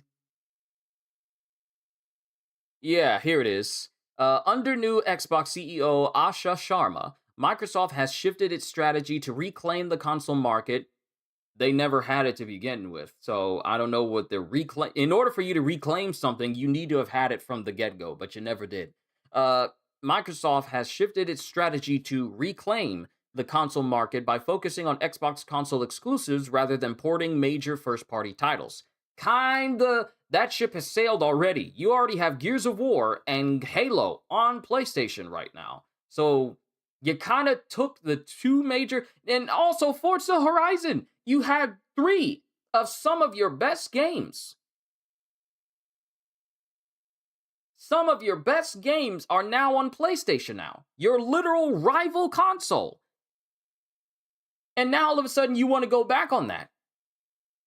Recently, the relationship between Xbox and PlayStation reportedly soured after Xbox pulled a highly anticipated Halo reveal from a Sony State of Play. Before this change in direction, former Microsoft Gaming CEO Phil Spencer had begun putting major titles like Indiana Jones and the Great Circle onto PlayStation consoles to generate necessary revenue for Microsoft. I don't see how, considering that money goes to PlayStation, if they're just having it on their consoles and people aren't buying that, not unless Microsoft gets a share from PlayStation purchases, which doesn't make sense. This era has ended, and Xbox is now prioritizing its own hardware and ecosystem. Yeah, a lot of people saying that Asha basically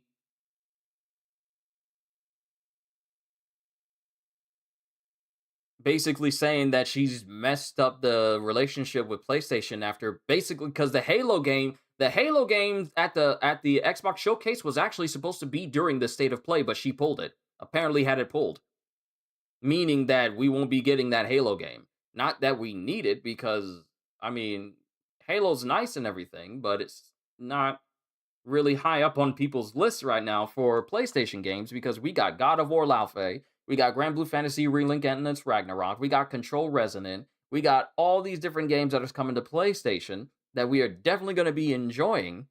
So it's not like, oh, we can't get Halo, woe is us, because we got plenty to keep us occupied. So, but yeah, according to reports citing Bloomberg, reportedly pulled a planned Halo campaign Evolve trailer from Sony's June State of Play presentation at the last minute, a decision that allegedly frustrated PlayStation executives and may have strained the increasingly cooperative relationship between the two gaming giants. One's a giant, the other one is trying to grow still because it kind of shrunk in size. It's suffering from scoliosis right now.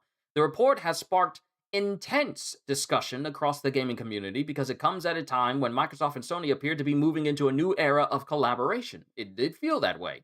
Over the past several years, Xbox has steadily expanded support for PlayStation platforms, bringing previously unthinkable franchises to Sony's ecosystem and embracing a multi-platform strategy that would have been unimaginable during the height of the console wars.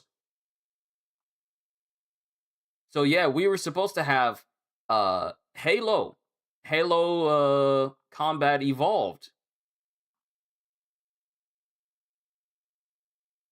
Only thing you want from Sony is Bloodborne on Steam. I've been waiting on Bloodborne to get a 60 FPS patch for years now. I don't think we getting it.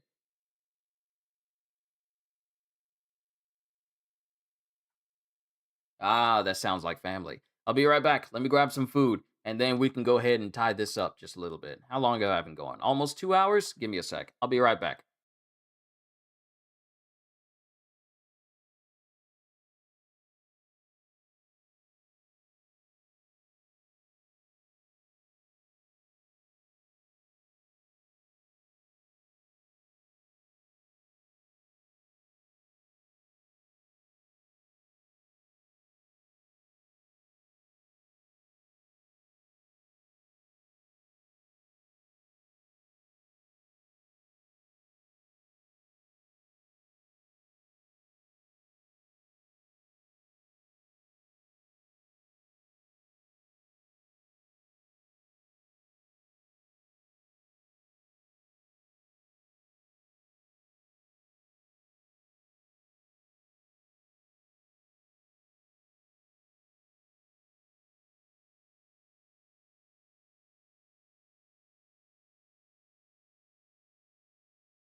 I have returned. Lords of Fallen 2 looks so good, I have to buy it.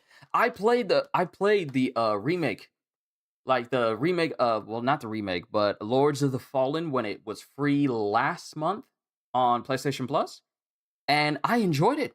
I enjoyed it. It was actually quite nice. I thought it was cool. And they just released like a newer video earlier today for yeah, it was like some odd hours ago where they're talking about it's the 10th episode 10 dev update talking about katanas, co-op and Steam.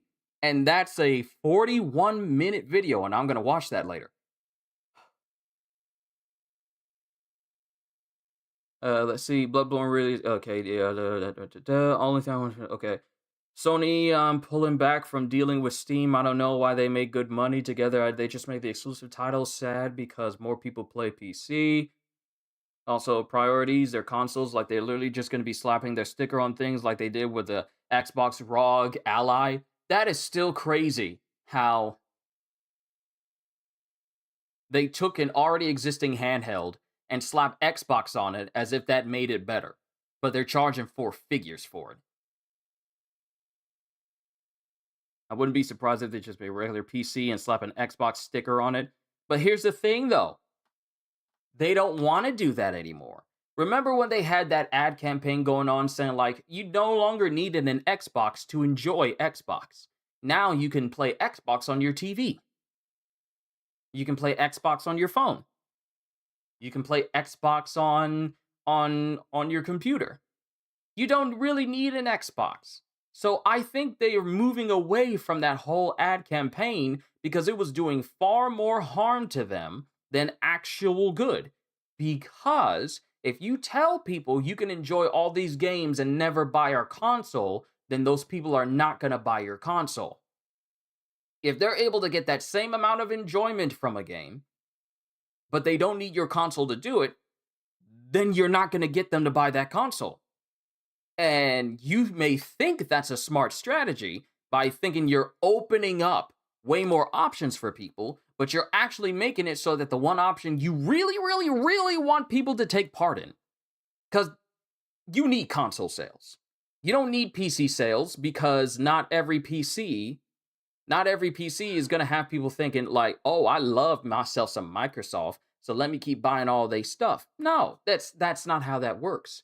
In this industry, when you keep making new consoles, you want to put more people on the path of buying your consoles. That's the reason why the Switch 2 is literally the best-selling console of all time right now. Because Switch 2, Nintendo knows what people want. They know what people want, and they make what people want. And they make a console that will encourage people to get what they know people want. And that's the reason why the Switch 2 is literally the fastest selling console of all time. I'm happy that I have one. But Nintendo knows how to play this market exactly where they needed to. That's the reason why that recent Nintendo Direct was so cracked. It had Ocarina of Time. It had the Xenoblade Chronicle games 1 through 3 getting 4K 60 FPS patches. Getting those, more stuff on Fire Emblem, all these different games that is coming to Nintendo, they know people will buy the Switch in order to play it. They know this market so very well. And mind you, Nintendo isn't without its issues. It still has issues. The fact that we still don't have any DLC for Age of Imprisonment, Hyrule Warriors Age of Imprisonment, where we get to play as King Ganondorf, Demon King Ganondorf, and Queen Sonia after all this time, is criminal.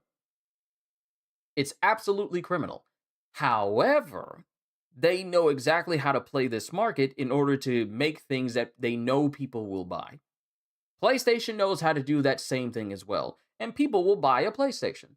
Xbox, however, they don't have that same amount of pull that they used to because, one, they've opened up way too many different ways for people to enjoy Xbox-related games without buying their consoles at all, which is why Xbox is not being sold as much as PlayStation is.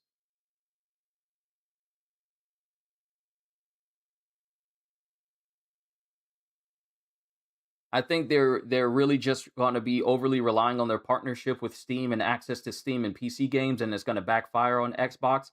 Now, I don't want to sound doom and gloom for Xbox, and I know saying you don't want to do this and then including a but in it feels like you're contradicting yourself. I'm of the mind of I will continue to wait and see. I know one of my previous viewers, and it's been a while since I've seen him, Mandalorian Martin. he would come up on my streams occasionally, and ask me, "What are my thoughts on Xbox? What are my thoughts on Xbox?" If he was here right now to ask me that question, I could genuinely and bona fidely say that I have no idea what they're doing at Xbox, but they need to stop laying off people. They need to stop ruining the good faith that they build up with their showcases and announcements, and then make announcements saying, like, oh, despite all the stuff that we just announced, we're laying off hundreds of people. You need to stop ruining the good faith that people have in you so that people can actually buy your console. Let's see. I think. Let's see. People put a lot of value in names. Look at Nike. I remember wearing some Nikes when I was a kid. Are Air Force Ones Nikes? Because I got a white pair. I got a white pair of Air Force Ones. A $100 watch becomes a $400K watch if you put a name on it. Then people think it is high quality. There was a guy mad that his watch was being sold for 4K. What is this new chat window? It is the chat box from Steam Labs. Because I could put up like the chat that we normally have stuff on, but things would just look a little bit obscure. Like this. Like it would look like this. And I would just have to stretch it out again. Because Chatbox, it works, but at the same time, having it like this, it's a lot easier on the eyes. It's a lot easier on the eyes. We don't, and yeah, you're right. Let me see. The Switch 2 literally makes Pokemon Scarlet and Violet playable, which is, it just won't work on the Switch 1, but they have games like Donkey Kong, Mario Kart, we're getting Star Fox, and Ocarina of Time. Yep. We don't know what other stuff they have in the pipeline for the pipeline either in terms of exclusives, and in comparisons to other console prices, I'd say the price of a Switch 2 is pretty good. Even though I believe they increased the price of a Switch from like $450 to $500 now. Dunkin' Donuts was selling those funny mugs, and a guy made his wife that same mug with basic crafting materials. It's crazy how these different industries will try to make you stuff, thinking that, oh, you'll fall for it just because it's affiliated with that name. And then people make better stuff, or you can find it cheaper at different places. And it's of much higher quality. I get reminded of the Fallout 76 debacle, where everything they did was horrible, including the what is it? Nuka-Cola Dark. Yeah, it was Nuka-Cola Dark, which was like a dark rum flavor. But the promotional image was of a glass dark bottle. And what people got in real life was a plastic covering over a basic bottle that would basically make it so that you couldn't even actually pour the drink out without it dribbling down the side. What are we roasting? Not necessarily roasting anything, but just bringing up a whole bunch of different topics. Just a whole bunch of different topics. From how people are incapable of keeping their rooms clean, to the definition and explaining what autism is and how to better understand it and how to be more compassionate towards such a thing, to talking about CEOs and, businesses and work and jobs, telling you, pretty much putting into your mind that you need to prioritize being at this job rather than taking care of yourself. And of course, going all the way to talking about Microsoft and how they gain so much favor with people with all the talks and their displays, and then all of that is just taking a nosedive because they just announced more layoffs. So, it's kind of like one of those situations. Much rather pay $500 as opposed to prices that range from $600 up to $900. You're not wrong. You're definitely not wrong. That's the reason why I'm taking care of all of my stuff. Matter of fact, once I'm done with this session, I got to clean out my PlayStation because it's June, and I was supposed to clean it on the 5th, but I didn't get around to it. We're roasting Bethesda. They had a layup, and they messed it up. Yeah.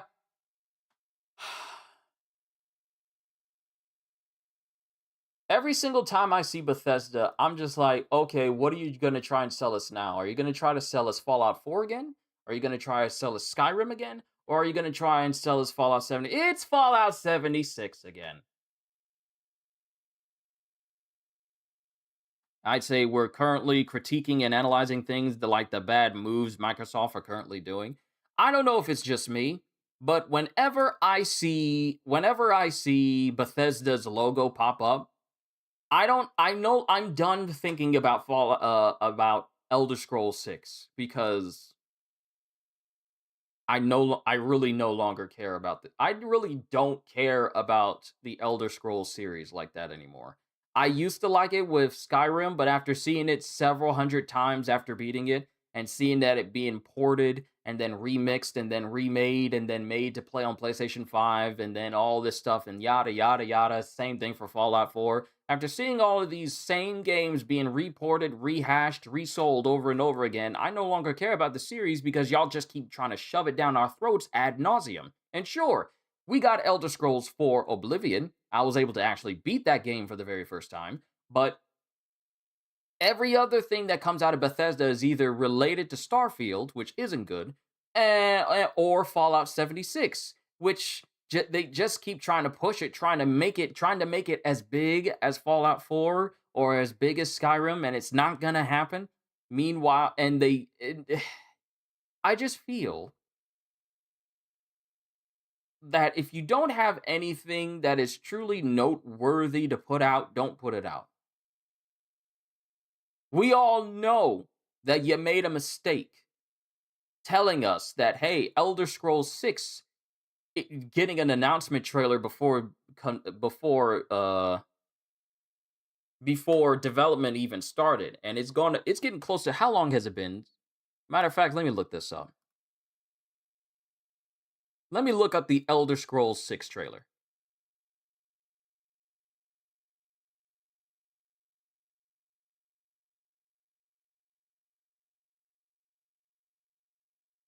Elder Scrolls 6. So sad seeing Bethesda. Yeah, it's so sad seeing Bethesda. I used to love seeing the Bethesda logo a long time ago, but nowadays I'm like, or yeah, we know it's one of the three things you're trying to force down our throats. Qushu, you don't like Skyrim on your refrigerator? Appalling. No, I don't, because I don't go to my fridge to play games. I go to my room to play games. Yep, here it is. The Elder Scrolls 6 official announcement teaser was literally 8 years ago. It was only 37 seconds. And out of those 8 years, we only got like, we're working on it. And that's about it. That's all. 8 years ago. But Bethesda went from being like, okay, remember when Skyrim came out? It was literally one of the most influential games that came out that year. Literally 2011 it came out and it blew people's minds. Oh, we got the endless expanse of Skyrim, endless missions that pop up, a big wonderful story. And then after Skyrim, it just felt, and not only that, their DLCs were good as well, especially Dawnguard. Dawnguard was a good DLC. I want to say that Dawnguard was better than Dragonborn. I liked Dawnguard better than Dragonborn because that seemed to be where Bethesda's story writing was at its peak. After that, it's just been gutterball after gutterball, because Fallout 4 story, when you truly think about it, is actually very dumb. It is an actual very dumb story when you sit down and think about it. Oh, my son is taken away. You find your son and find out that too much time has passed. And now your son is literally an old man who is working with an institute to basically replace all of humanity above ground with synthetic robotic counterparts and thus kill those people off so they can be replaced by cyborgs. For what end? Because the institute has no intentions of, trying to use their technology to heal the land that's been devastated by nuclear war. No, they just want to replace the people above ground and just keep all that information, all that technology and stuff for themselves.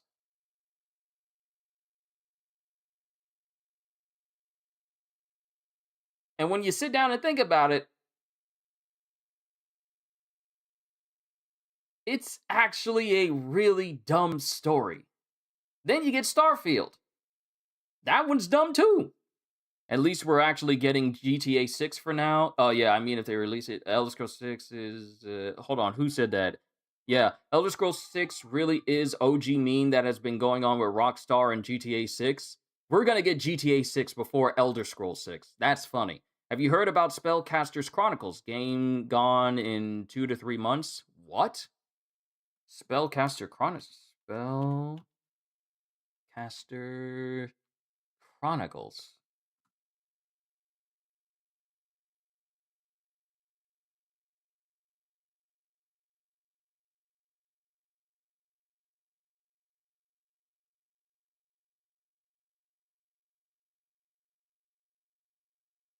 Huh.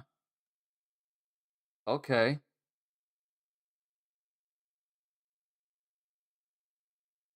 Anyone else perplexed? And this is from Reddit. Yeah, and most people who are looking into it are saying, like, this is the first I've heard of this. Let's see. Anyone else perplexed by how Spellcaster Chronicles, a game 8 years in the making by Quantic Dream, who earned $200 million from Detroit Become Human, crashed and burned in less than 3 months with barely anyone even knowing about it? Yeah, the fact that I'm hearing about this for the first time. This game came and went. The game peaked at 888 concurrent players, now has been delisted, and the servers are shutting down on 19th of June.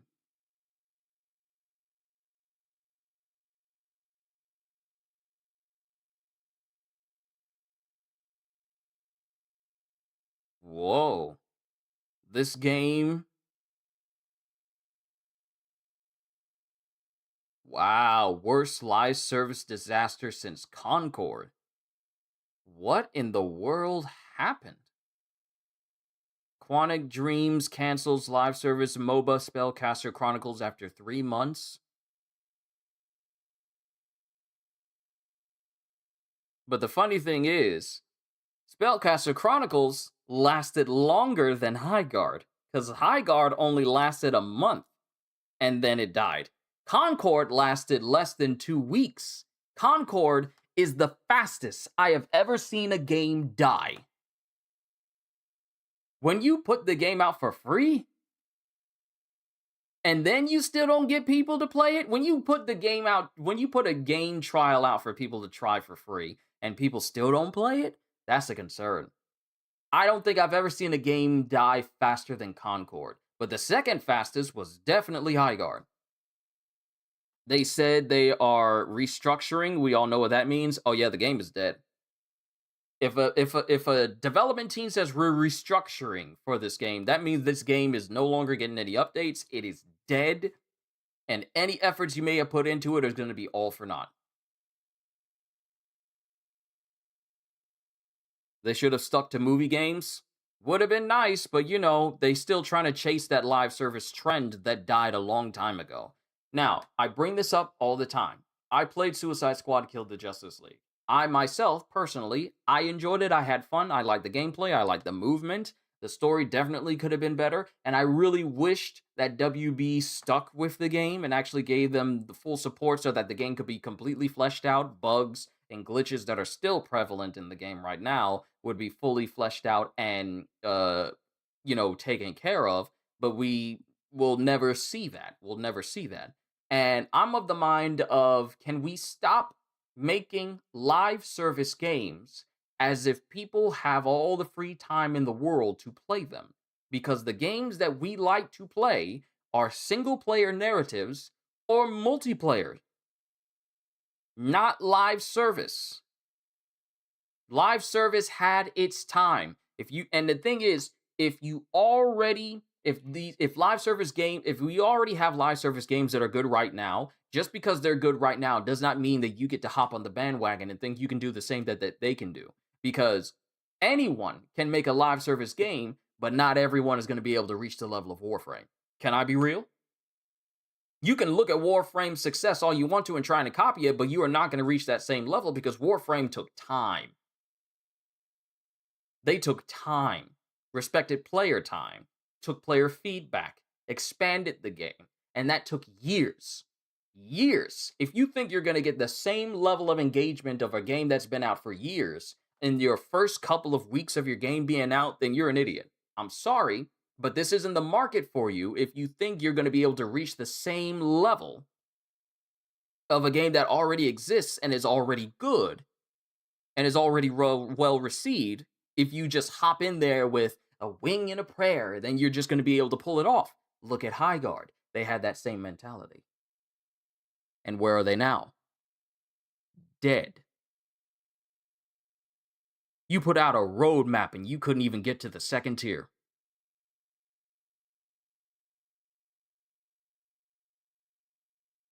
People are roasting new God of War 2. Watch the dislike ratio on the trailer. I know why they're doing it. These are not people who have an actual legitimate reason as to why they don't like God of War Lao Fei. It's simply because they don't like the fact that someone other than Kratos is the main character. And the fact that she's a woman, for many of these people, is an issue for them. I call that ignorance. I call that stupidity, because I can't think of a better person to focus the story on than literally Lao Fei herself. Drink some water? I know. I got a drink right here. I got my food right here, too.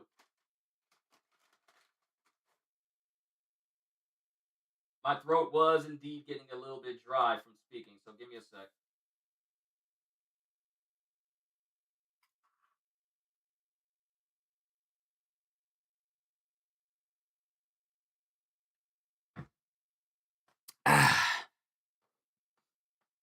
But yeah, there really is, and some people will say there's a controversy concerning God of War Lao Fei. There's no controversy. There's literally no controversy with God of War Lao Fei because there's not an issue. There's no real issue with Lao Fei. Playing as Kratos' wife, that's not an issue. Seeing as how she literally fights like Kratos from the first 3 games. Literally just straight agile, just straight hands. I think that concept and gameplay element is incredibly cool. Also, finding out that we get to have a narrative where we get to see the afterlife of literal gods themselves, meaning that what if we run into Kratos' old family while we're there? Because we see like Mongolian gods, we see like Egyptian gods, Sekhmet and Bexi, all these individuals. The only problem people have with Lao Fei that is causing them to downvote these videos, and it's just everyone. They go to every single PlayStation video they can find and try to downvote it simply because they don't like the fact that Kratos isn't the main character. They don't like the fact that his wife is the main character. Because some of these people, I can put these people into 2 categories. The people who are upset because she's a woman, and the people who are upset because they can't play Kratos anymore. Those are the two. Those are those 2 reasons why these people have such a massive hate for God of War Lao Fei and want to downvote it in order to showcase their solidarity and that they don't really like it. But frankly, from what I've seen from the gameplay, it's like, oh, I'm playing this. It looks peak. It looks absolutely incredible. Even though there's plenty of evidence to back up she is her. Exactly. Kratos, we say Kratos is him. All the stuff that we've seen from him. But then, you mean to tell me that none of these jokers is interested in the person that was able to calm Kratos? The one that actually give him some peace in a brand new world that is new to him? The one who was able to run hands with Kratos? You mean to tell me you're not interested in her story? You're not interested in learning about someone who went toe-to-toe with Thor? The literal god of strength? You mean to tell me you don't want to know about the person, everyone whose name, every person in God of War 2018 and Ragnarok, when they heard the name Faye, they was all like, oh, Faye? You know Faye? How do you know Faye? The great hero? The Jotun who could see into the future? A person whose magic was so potent that not even Odin could break it? And this Joker, he loves to learn everything, but he couldn't learn how to break it, and immediately sent Baldur as soon as Kratos cut down the tree that she put up? You mean to tell me these people don't want to learn about this person that literally put Kratos and Atreus on their journey from 2018, and she saw it happen? Literally saw into the future and knew it was going to happen and put Kratos on that journey. put up murals that saw Kratos go from being the god of war from the Greek universe to being the god of peace. You mean to tell me you don't want to know about someone whose foresight went beyond both God of War 2018 and Ragnarok? You don't want to learn about that? You're crazy. I can't think of anyone better to play as than her. Same people upset about Laufey are the same ones crying about infinite Call of Duty games. That's the reason why I don't really pay attention to people who are complaining and sound like, "Oh, the game has gone woke." And my thing is, you don't understand what the term woke means if you seeing a woman in charge in a video game as an issue. That's not woke. That is you being stupid and ignorant to what that word means, and you not knowing how to broaden your horizons. Because there is literally no issue. Let me say this again. There is no issue with Faye. Because the thing is, if you want to play as Kratos, we already have two amazing games. That's what I'm saying. Here, we're taking the role of Kratos' wife. There is nothing wrong with that. Literally nothing wrong with that. But you got people just complaining like, I'm not gonna play this game because I don't play God of War games to play as a lady or anything of that nature. This game is so woke, it's gonna crash and burn. I only play these games to play as Kratos. Then play those games. It's not like Laufey invalidates everything that Kratos did. You got to be some kind of a moron to look at God of War Laufey and think that, oh, it ruins the God of War franchise when it expands on it in ways that people have always wanted. Sure, we're going to be messing with some other gods from other mythologies, but it's not going to be Kratos. It's literally going to be his wife. And you want to know something else? Faye got hands. She's the second best thing to Kratos that we can get in these games. No offense to Atreus, but Atreus is not Kratos levels of powerful. He's got capabilities, but he ain't on that level. Faye is, though. She is literally right there with Kratos. He said they both tried to take each other's heads off when they first met each other, which is not an easy thing to do considering Kratos literally killed his world's entire pantheon of gods. If he says we almost took each other's heads off, that means it's someone who can go toe-to-toe with Kratos easily. So having to play Faye and all of her capabilities and skills, yes, give me more of that. There is literally no reason why I can't. Sometimes letting a character rest is respect. They need to let Kratos breathe. Look at Metal Gear Solid. We stopped playing Snake and it made Snake way cooler. There's literally a room from a battle she fought in that is still destroyed. Yeah, literally in Vanaheim. When we went to Vanaheim, we had an entire expanse of land that was just completely dried out and completely destroyed from her fight with Thor. I want a big power up for Faye in the middle of the game where in parallel Kratos spread her ashes on that mountain. See, here's the thing. We don't know how time moves in the Everyone, which is the place where Faye is. We don't know how time moves there. So for all we know, time could be moving at a much faster pace for Faye in this universe, in this world.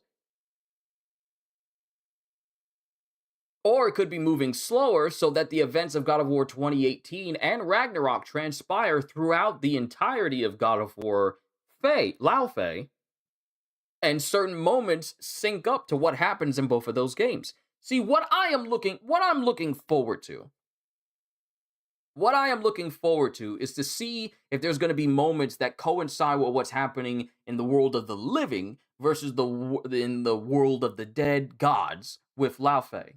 That I can't wait to do so many comparisons. And the same way I recorded my footage for God of War 2018 and God of War Ragnarok, I am going to do for Laufey as well. The fact that I believe this game is supposed to be coming out, actually, I don't think we had like a street date for Laufey. I don't think we got like a... Yeah, I don't think we got like a year.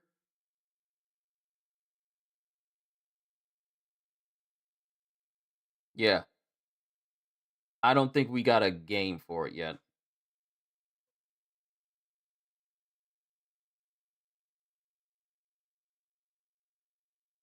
Yeah, it's been announced, but we don't have a date.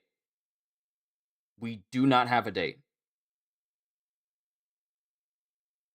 But I'm looking forward to it. I'm looking forward to it.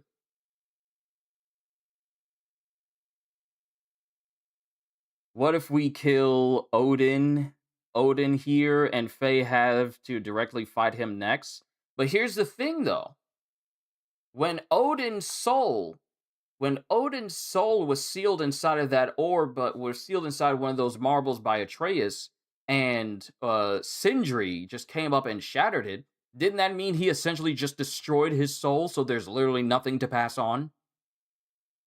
So that means at that point, Odin is dead in every existence. If your soul is shattered, there is nothing to hold on to if you were to so-called pass into the afterlife. So I feel like Odin is dead, dead. Like he ain't going nowhere.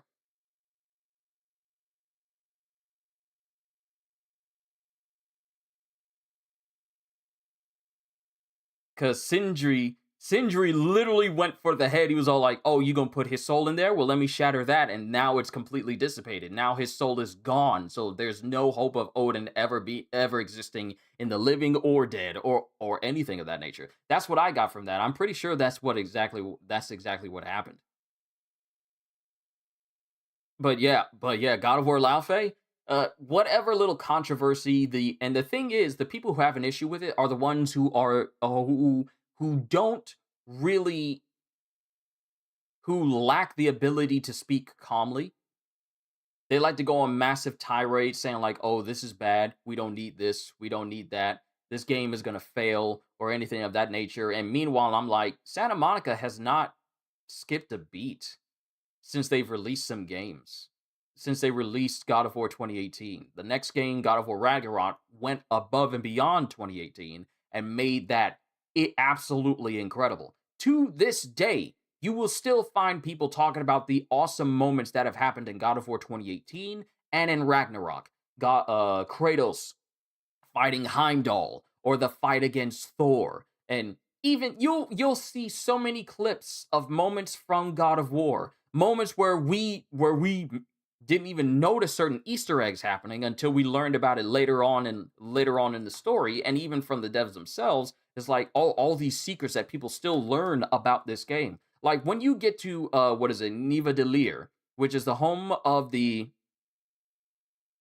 is the home of the dwarves, and you see one dwarf looking at you and he just spits at you standing on the bridge, you don't realize until later on that that was actually Odin looking at you, spitting at you, because beforehand you told him, "No, I don't want to do what you say," and you fought Thor. He's literally watching you everywhere you go, but you don't realize that until later on, or until after you've beaten the game and realize that Odin has been watching your every move every time. Like all these little good Easter eggs that pop up every now and again. So I can't wait to see what they do with Laufey, because who knows who we're going to see in this land of gods who have died.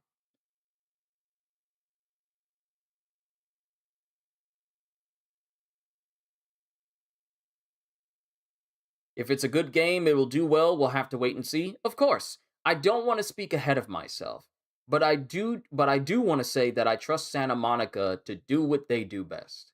And that's all I can really say about the matter. But the gameplay does look cool, because when's the last time we played a God of War game that had air combos?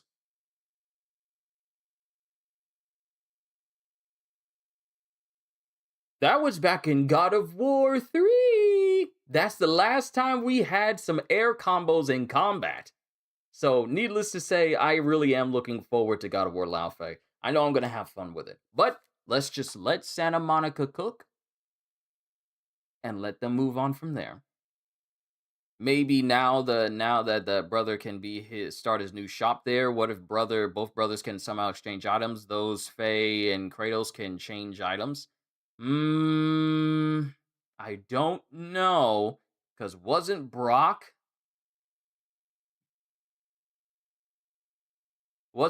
already half a soul? That's the reason why his body looks blue. He was already half a soul, so if he died again, would that still allow him to be in the afterlife? And mind you, remember, the Everwen is an afterlife for gods,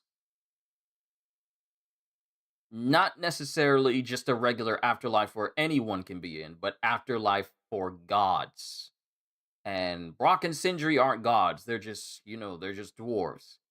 But who knows? Who knows who our main blacksmith is going to be for upgrading phase stuff? Who knows? So we'll just have to see. They're the people who write about 3 essays without providing any evidence or reasons why they have this thought process. They literally write a book with no substance from beginning to end. Exactly. It's just a big old nothing sandwich. It's a big old tasteless burger. There's nothing. You see a whole bunch, but it doesn't amount to much. It doesn't taste like anything. It leaves no impression. It's just there because this person decided to put it there, and they're really hoping someone will take a bite and say that it's good. But if it's nothing, then it's really going to taste like nothing. It's like, shut up and take my money. I don't need any more trailers. Just give me my Blu-ray. It'd be like that sometimes. But yeah. But overall, I'm looking forward to God of War Laufey. I've been looking into a lot of Control Resonant, and I've been seeing a whole bunch of previews. That game is going to be trippy.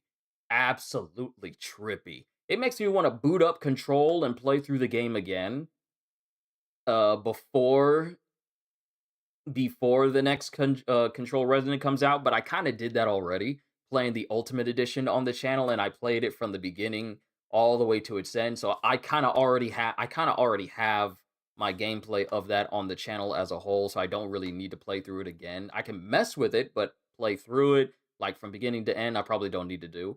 Control Resonant looks really good. We've been getting more information concerning Grand Blue Fantasy Relink, but the most recent we got was just the reveal of Fediel, which is a new character for Endless Ragnarok. That looks good. On July 2nd, I believe they're going to be having a showcase for Endless Ragnarok, and the creative director will be there answering people sent in questions from people like me. And I can't wait to hear more about more systems.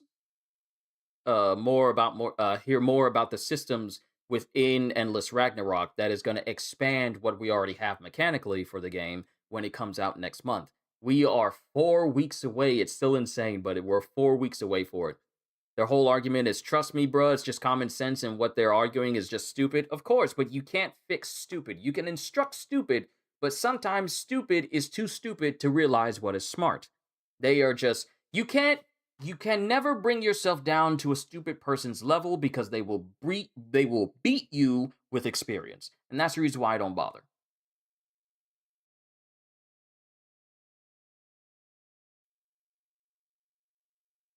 You and your friend are playing Reanimal? How is that?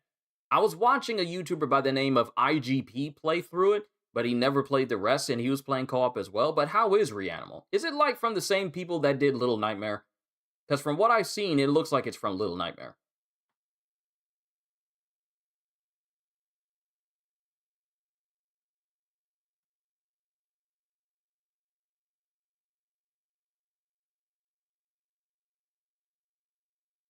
It's good so far? Okay, interesting.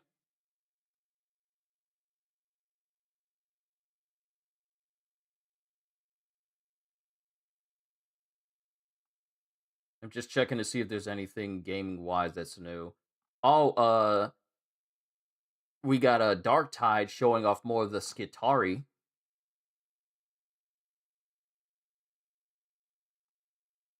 Crazy Taxi. People putting in their tier lists for Zelda games with Ocarina of Time being announced.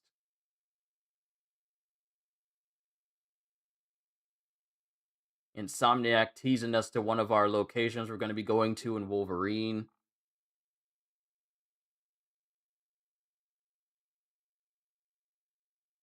Star Fox stuff.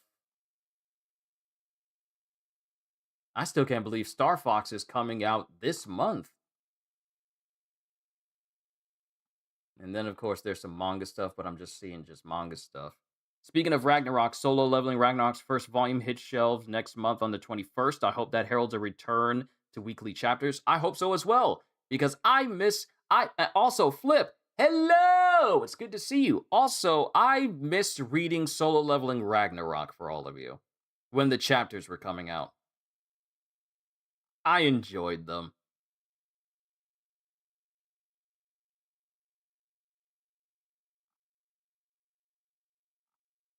Yeah, it doesn't look like there's anything new gaming news wise.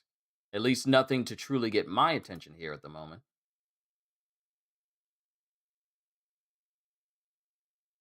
Because I'm really just what I've been doing lately, gaming wise, is just catching up to some games in my backlog. I've been playing a ton of Sandland, and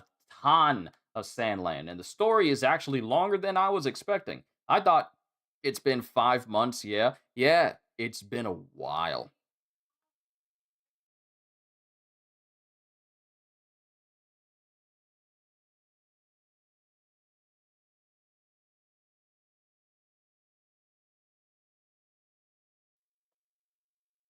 It's been quite a while, and I'm looking forward to it. But yeah, I've been messing around with Sandland a lot, and I've been messing with Wuthering Waves because the next update is, I believe, next week on the 18th, where we get a new story mission.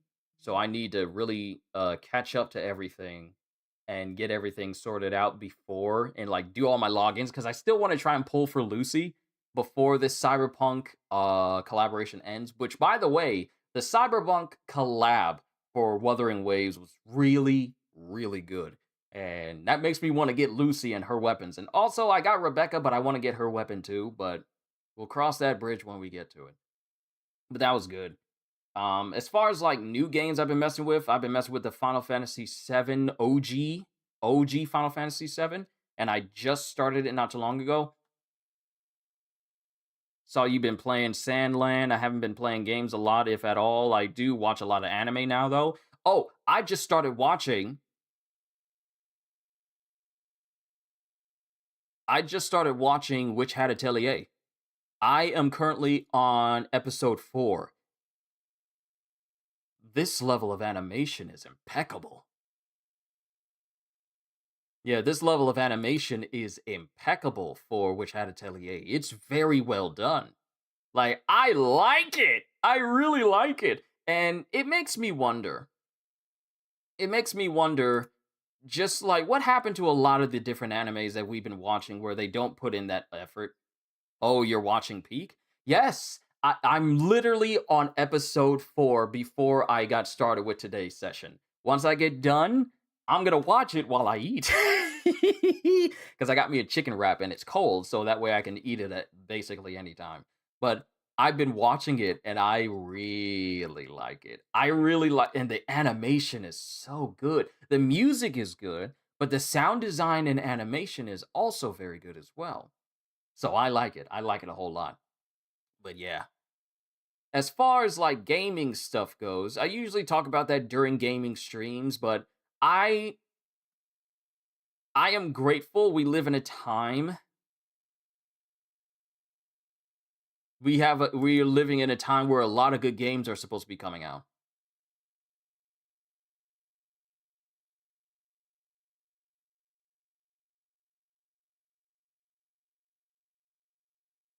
Yeah, you recommended its manga a few years ago to me. It's been a while. Try anime Wisteria Wand and Sword, very good anime. That's on my list too. I saw that too. So after I'm done catching up to Witch Hat Atelier, I'll try and check out Wisteria Wand and Sword as well. Because I feel like animation is really starting to become very, very good. And I know some animes don't exactly have the, newer episodes of One Piece level of animation or Witch Hat Atelier or some of these other animes whose animations is just literally on a full 10 and 11. But I really want to mess with anime that go above and beyond for frames. I still can't believe that Ocarina of Time Reborn is coming out this year. That's Flip. Out of all the games that they were remaking, that were thinking of remaking, Ocarina of Time was not at my list.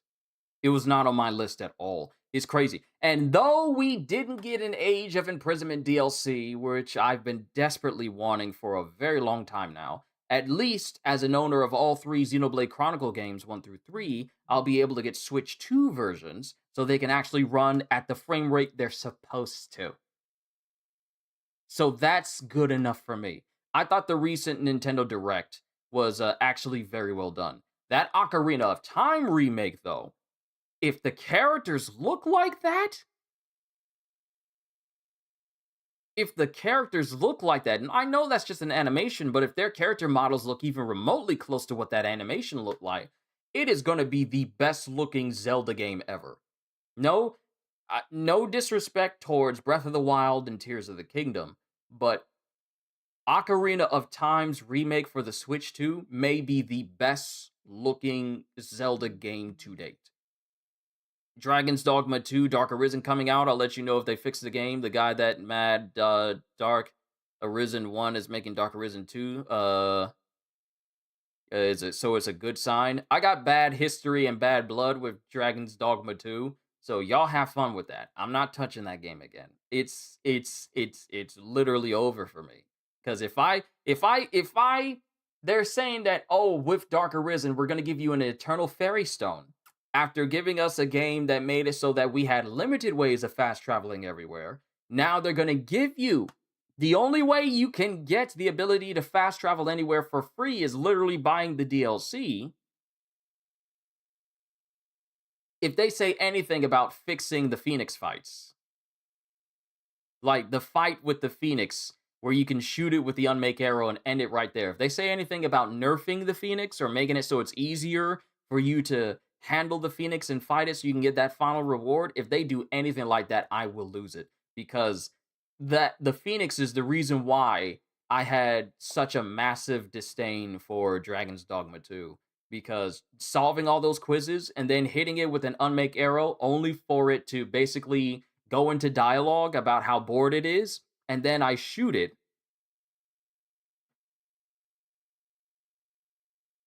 With the unmake arrow, and it ignores it while a dialogue window pops up, and the unmake arrow is currently coursing over its body. It's in game now. Oh, so it's in game now. The Eternal Fairy Stone, it's already in the game, where you don't have to worry about buying fairy stones anymore. It's already in the game now. What? Happy with the and Flip, you're happy with the Pokopia DLC? I can imagine so. Pokopia is not exactly my cup of tea, but for those who like it, it does look very charming and very relaxing, and you getting more space to mess with is a good thing. You say yes? Yes? The Eternal Fairy Stone is in the game now.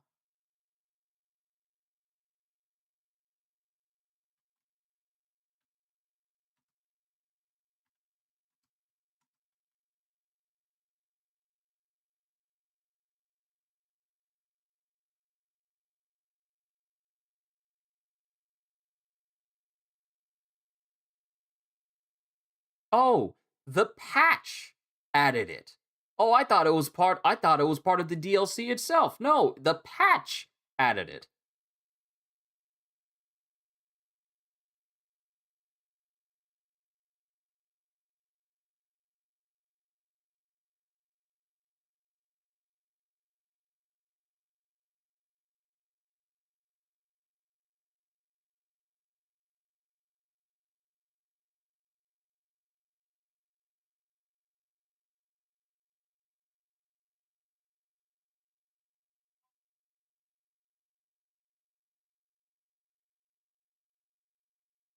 Okay.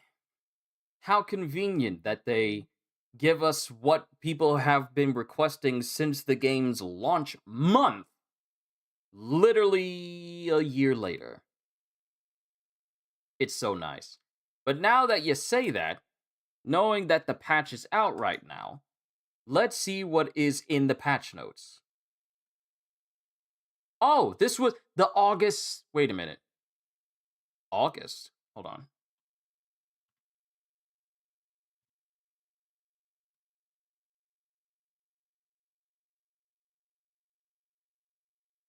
So here's the patch notes.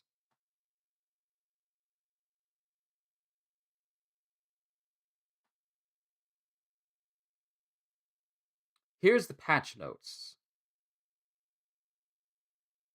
Am I looking at this right? So it says August update notice. Optimization, performance improvements, and system requirement changes. Added features and adjustments. Expanded the number of save slots where adventure data can be saved for each Arisen from 1 to 3. Each save slot now holds 3 different types of saved data: autosave, interim save, and last in rest save.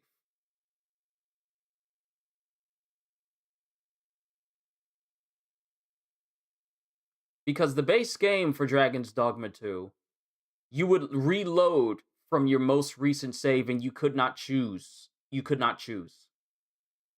You couldn't choose. Now you can. You can at least choose from the autosave, the interim save, and last in rest save. You could choose from either one of those. You can choose from either one of those now. Didn't have that option. Loading from your last in rest will no longer delete your autosave or interim save. Didn't have that option. Didn't have that option. Save data and time will now be shown on the save screen. How nice. Dragon Plague. The literal reason why I wanted to go after the Phoenix so I could have the ability to basically raise anyone who was completely, killed off by my pawn turning into a dragon. They add a cure.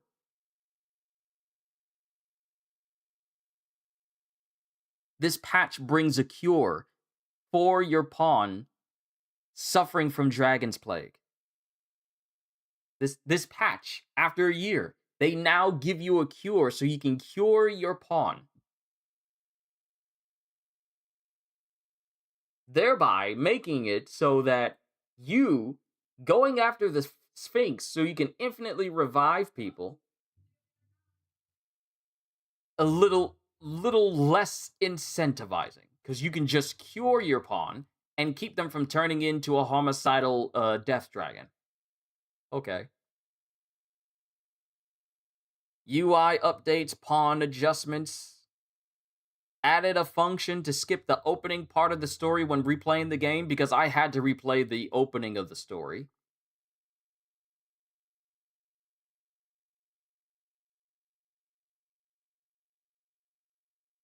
Display changes. Expanded the number of assignable weapon skills from 4 to 6. I thought this game hadn't come out yet. Oh no, this isn't Dark Arisen. This is the patch notes for 3.1. That's out now. You will now be less likely to flinch for a period of time after having flinched from being attacked. Yes, because that is something that happened all the time in Dragon's Dogma 2. If you were getting attacked by multiple people, you were stun locked. So now after a year, you are less likely to be stun locked. Enemies are now less likely to target you if you're crawling. Being attacked while down will now cause you to get up right away.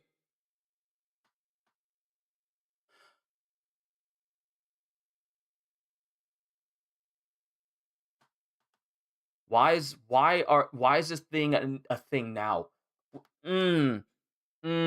Okay.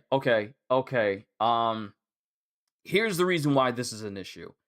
I was doing endgame missions for Dragon's Dogma 2. I am literally on stream screaming my head off because one mission has me going up against enemies who all of a sudden had a massive boost in their attack power and level, and they were beating the brakes off of me. When I was smacked down on the ground, I was getting beat up by these goblins. And when one was done curb stomping me into the ground, I tried getting up and another one came over and would start curb stomping me again. So now with 3.1, a year later, now I get up right away. My character will get up immediately after getting knocked down. So if I get attacked while I'm downed, I don't get stun locked into basically getting curb stomped by multiple enemies.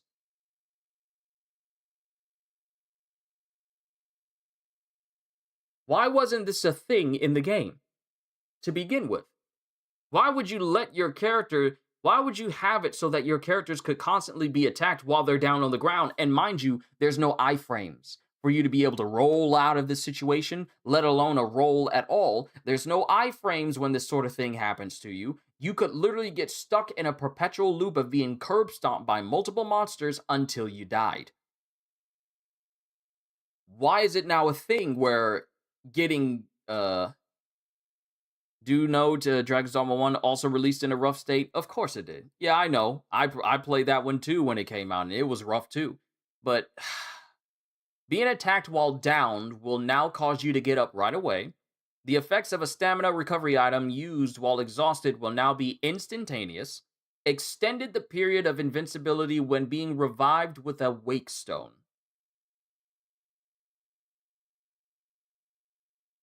And then, of course, every vocation gets a buff. Added the core skill magic barrier. Pressing the vocation action button will erect a magical barrier shielding you from enemy attacks. Stamina consumption varies depending on the weapon. So, considering that having a barrier makes it so that I can cast my magic without being interrupted, why wasn't this a thing? Because getting attacked while casting in Dragon's Dogma 1 was a problem. Why do you wait until now to go, it's annoying to be attacked because then you have to start your magic spells over from the beginning? Now you decide, let's go ahead and give them a barrier so they can keep casting without worry. While Anodyne is active, you can now cancel the motion by button input. Extended the incantation speed for Persistent Flare.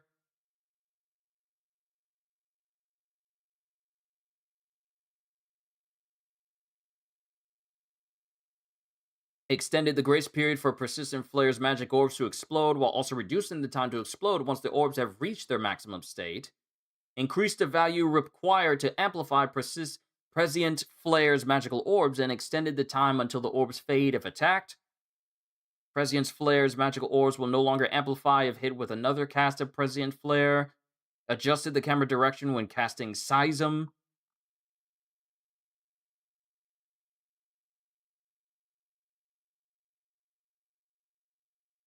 Added dash attack and charge attack to unarmed combat. The timing until you can grab an enemy again after jumping and releasing the grab has been shortened. Reduce the recovery time from unarmed weak attacks while clinging to or punching or pinning down an enemy. Made it easier to draw attention from a large enemy when grabbing them. Adjusted the accumulation value of the blighted debilitation caused by enemy attacks. Improved the quality of jump actions. Adjusted the tracking of some attacks to make them easier to avoid. They literally increased the damage of holy attacks. They literally introduced stuff to make it so that they nerf Drakes. Adjusted the frequency of using specific attacks when health is low, as it led to a situation where recovery was difficult.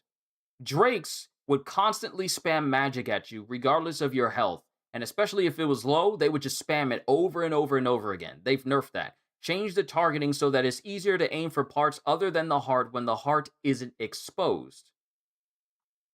And then bug fixes. And then, of course, fixes for Steam as well.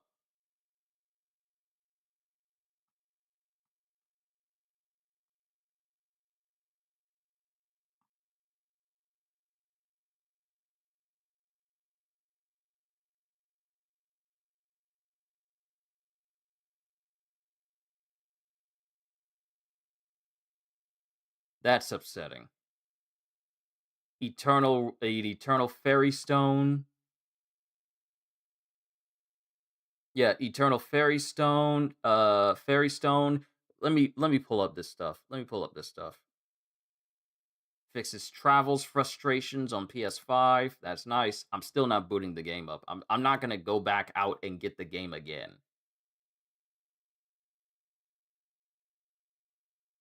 Yep, here it is.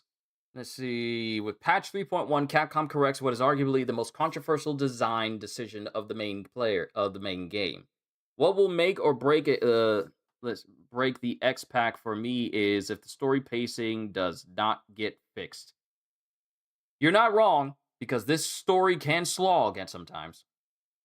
With patch 3.1, Capcom corrects what is arguably the most controversial design decision of the main game. Players now receive the Eternal Fairy Stone, an infinitely reusable travel stone that no longer needs to be purchased. The item is automatically unlocked after speaking with Brant during the main quest Seat of the Sovereign. Players who have already completed this quest will find the stone directly in their inventory. Additionally, the development team is placing permanent destination crystals in Melve, the resting place in the Borderlands, and the Volcano Island camp. This eliminates the artificial lengthening of travel distances. The publisher is bowing to the demand for convenience. Why not just put permanent destination stones at every major city? The Ox Cart system is also receiving a complete overhaul. Departure times at stations have been extended from morning to evening. Intermediate stops have been added, and icons are now fixed on the mini-map whenever a cart is nearby.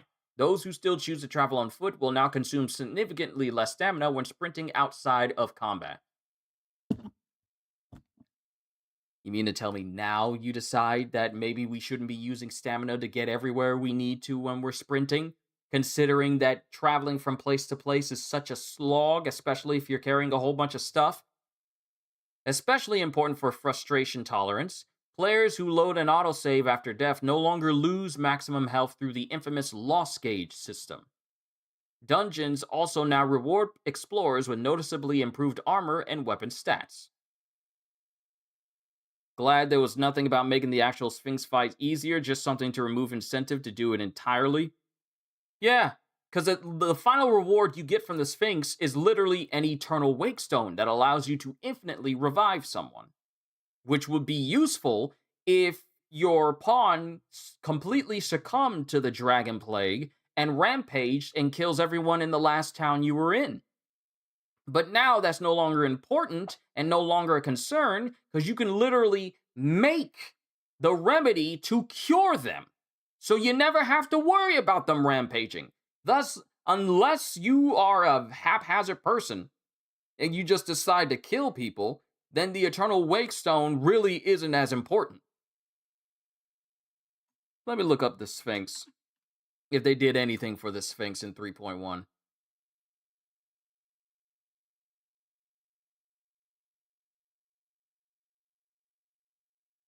No, it just says update 3.1 added faster travel, making it much easier to tackle her challenges by using the new Eternal Fairy Stone and port crystals placed near her locations. That's it. That's it. It doesn't do anything towards the Sphinx. Like I said, I would have lost it if these updates did anything towards the Sphinx and made the Sphinx easier to deal with. But it doesn't. So, yeah, they're no longer on my hit list. But, yeah.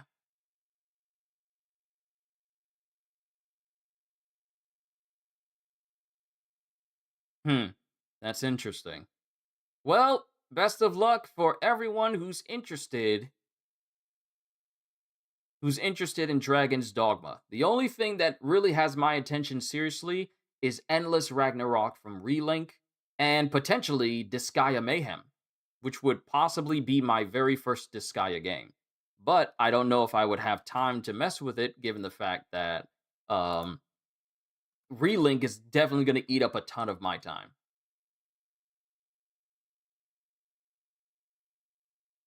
Yeah, Disgaea Mayhem looks really fun.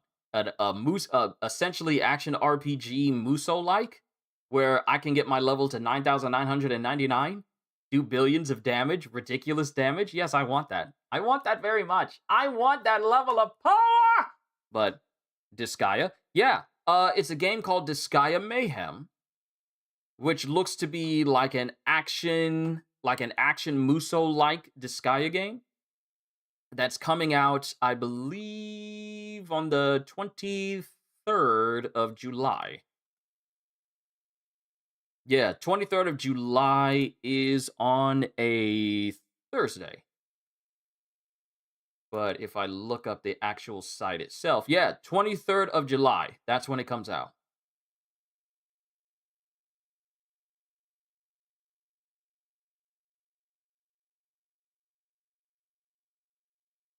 And I mean, it already has my attention because I like games where I can make my character overpowered. You can blame Warriors Orochi 3 Ultimate for that when the very concept of prestige in a character and thus leveling them up again to make them even more powerful. PS5 only? No, it's for every system actually. It's going to be on Switch. It's going to be on Switch, PlayStation, Xbox, PC. Let me go back to it.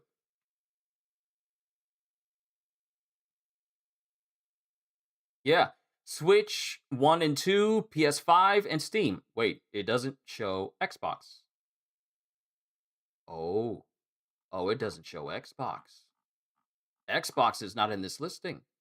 Xbox is not in this listing. No, it's not in the listing.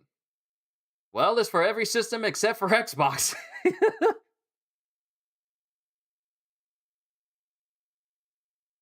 But yeah, every system except for Xbox.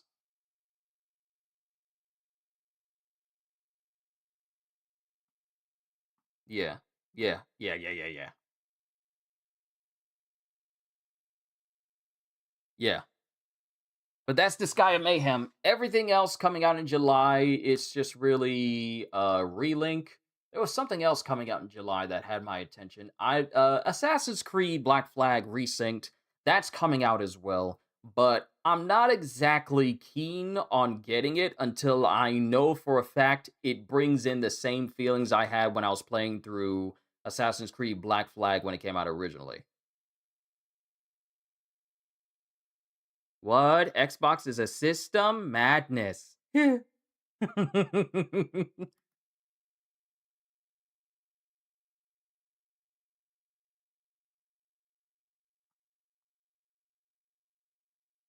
But yeah, the Xbox is not on the list. I can't wait to mess with this game later on too.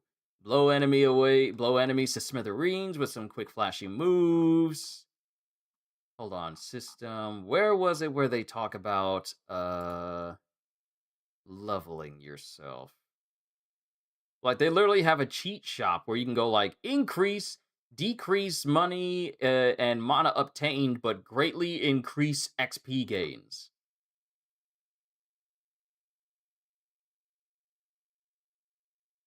Where is it? Where is it? It talked about I'm in systems, weapons, buddies. It's talking about how overpowered you can make yourself. Ah, here it is, reincarnation. It literally encourages you to get up to level 999, and you can also level up your weapons too, apparently. Reset and rebuild your character while retaining stat bonuses. Reincarnation also lets you change your battle buddies' classes. Doing this will allow you to teach them abilities that are normally unique to other monster classes. You literally can upgrade your weapons to where they can take skills from other unique weapon types and incorporate it onto themselves. Pictured a Prinny that has learned the Prinny ability, Recycle Spirit, and the Slumber Cat ability, Weakening Aura. So these weapons can have literally solo leveling levels of crazy adornments and enchantments on themselves. And you can level them up. Because I'm looking at one, and it is level. What is its level? I'm trying to look at the image to find out what its level is, but I don't exactly see the level. But it has a lot of, and the thing is, the abilities they can have their own weapons and armor as well to enhance themselves whenever they change into like a weapon themselves when you use them. Slightly reduces revival time when incapacitated from an explosion. Temporarily increases defense by 20% when revived. And the way I think you level up its skills is by just it has like strategies. I guess you can attack enemies and that starts to level up the weapon itself. Battle buddy classes, you got Prinnies, you got winged warriors, you got shrooms, you got slumber cats, you got orcs, spirits, water sprites, bone birds, light bats, felines, you got succubi, you got Genjus, literal dragon gods, fire blazers, dragons, rifle. rifle demons. That thing literally has literally has a railgun for an arm. There's a lot of cool concepts in here that I think will be very fun once I mess with the game when it comes out. That's what I think. But yeah. Yeah, I think this one's gonna be fun. But I'm just gonna be too caught up with Relink when it comes out because that's literally the one major expansion I've been looking forward to the most. And I feel like July, August, September. July is gonna keep me occupied for quite a while. I don't know what August holds in terms of games. Matter of fact, let me look that up.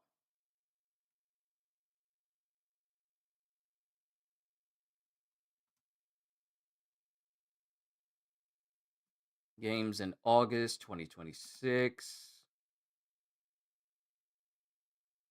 All right, so July, we got Rhythm Heaven Groove, Doom the Dark Ages Revelations. Right. Revelations is supposed to be coming out with a new DLC on July the 7th. And since I got my copy of Doom the Dark Ages from GameStop, and even though I pre ordered the standard edition, the clerk handed me the premium edition. So I get that DLC when it comes out.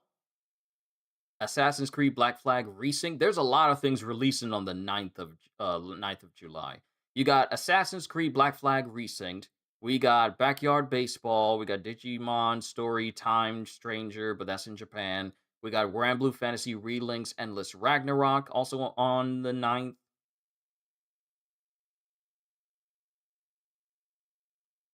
But if I go to June, no. If I go to August, what's happening in August? Because there's a lot of things coming out, a lot of things coming out in July. So in August we have Beast of Reincarnation. That's that Game Freak game that we heard so much about. Have we had like a whole bunch of videos come out for Beast of Reincarnation yet? You would think they would have shown up at the most recent Nintendo Direct. It feels like it's been a while since we heard any news about that. Lies of P Complete Edition for the Switch. Marvel Tokon Fighting Souls. I know my buddy Gajo's looking forward to that. Mafia, the Old Country Man of Honor. You know that Mafia Old Country game that everyone just loves playing every single day of the week. You know the one. You member. Steins Gate Reboot. There's one. I heard of that name, but I haven't really interacted with it. Metal Gear Solid Master Collection Volume 2, which has Metal Gear Solid 4 for the very first time for people to mess with after all this time. Star Wars Zero Company, and Elden Ring Tarnished Edition for the Switch. Final Fantasy XIV coming out for the Switch.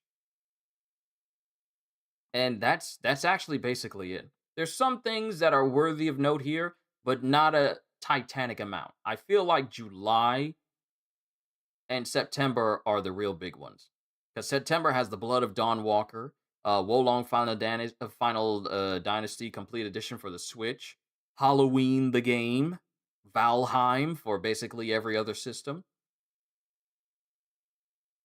Marvel's Wolverine, which is my game for September. Control Resonant is supposed to be releasing later down the line as well. So I want to say July, not so much August, but September. July and September are going to be some of my busier months.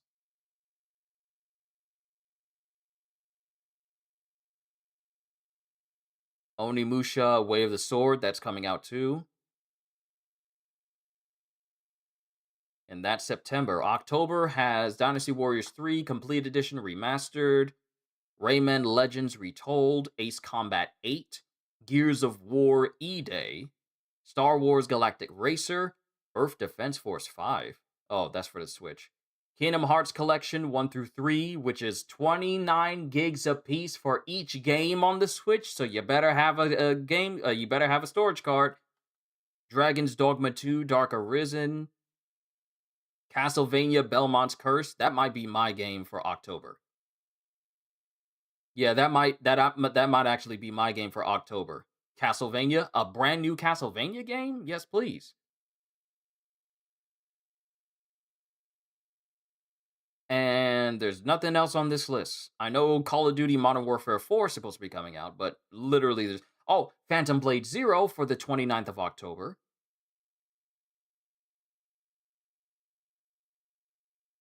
And November has one game that basically is probably going to take everyone else's attention, and that's Grand Theft Auto 6. Now, of course, we have, expansions of like Xenoblade Chronicles, which is releasing their Switch 2 versions throughout some of these months. Like the one that's available now is Xenoblade Chronicles 1 with the Switch 2 port, Switch 2 upgrade, and then I believe in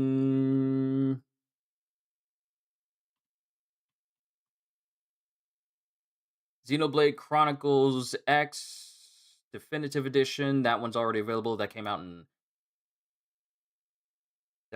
February. Xenoblade Chronicles Definitive Edition for Nintendo Switch 2, that one's out right now. Xenoblade Chronicles 2 Nintendo Switch 2 Edition releases on the 30th of July. And December 3rd is when Xenoblade Chronicles 3 Nintendo Switch 2 Edition also comes out. Mind you, I haven't even fully played through the first Xenoblade Chronicles, so perhaps me getting the upgrade pack will make it more likely for me to get through Xenoblade Chronicles 1, so that way I can get the upgrade pack for Xenoblade Chronicles 2, play through that one, and then get the upgrade pack for Xenoblade Chronicles 3. All of them playing at 4K 60 FPS. Beautiful. But other than that, there really isn't anything on the list. There have been some games announced, but they haven't exactly had a release date. And July 1st is when we're supposed to be talking about Attack on Titan 3. Attack on Titan 3 is supposed to be having like our first status report on the 1st of July. So I'm really looking forward to it because I really hope they improved everything about Attack on Titan 3 when it actually comes out. So I'm looking forward to it. But 3 hours. I've been talking for 3 hours. Sorry about that. It's time for me to eat some food.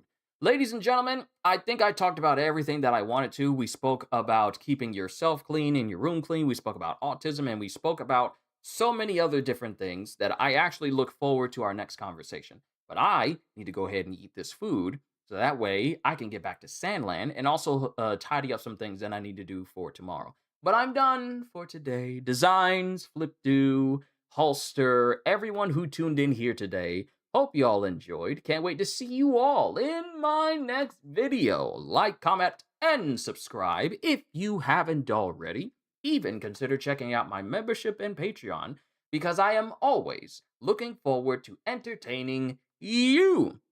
And because I know you're coming back anyway. Have a fantastic day, and once again, as always,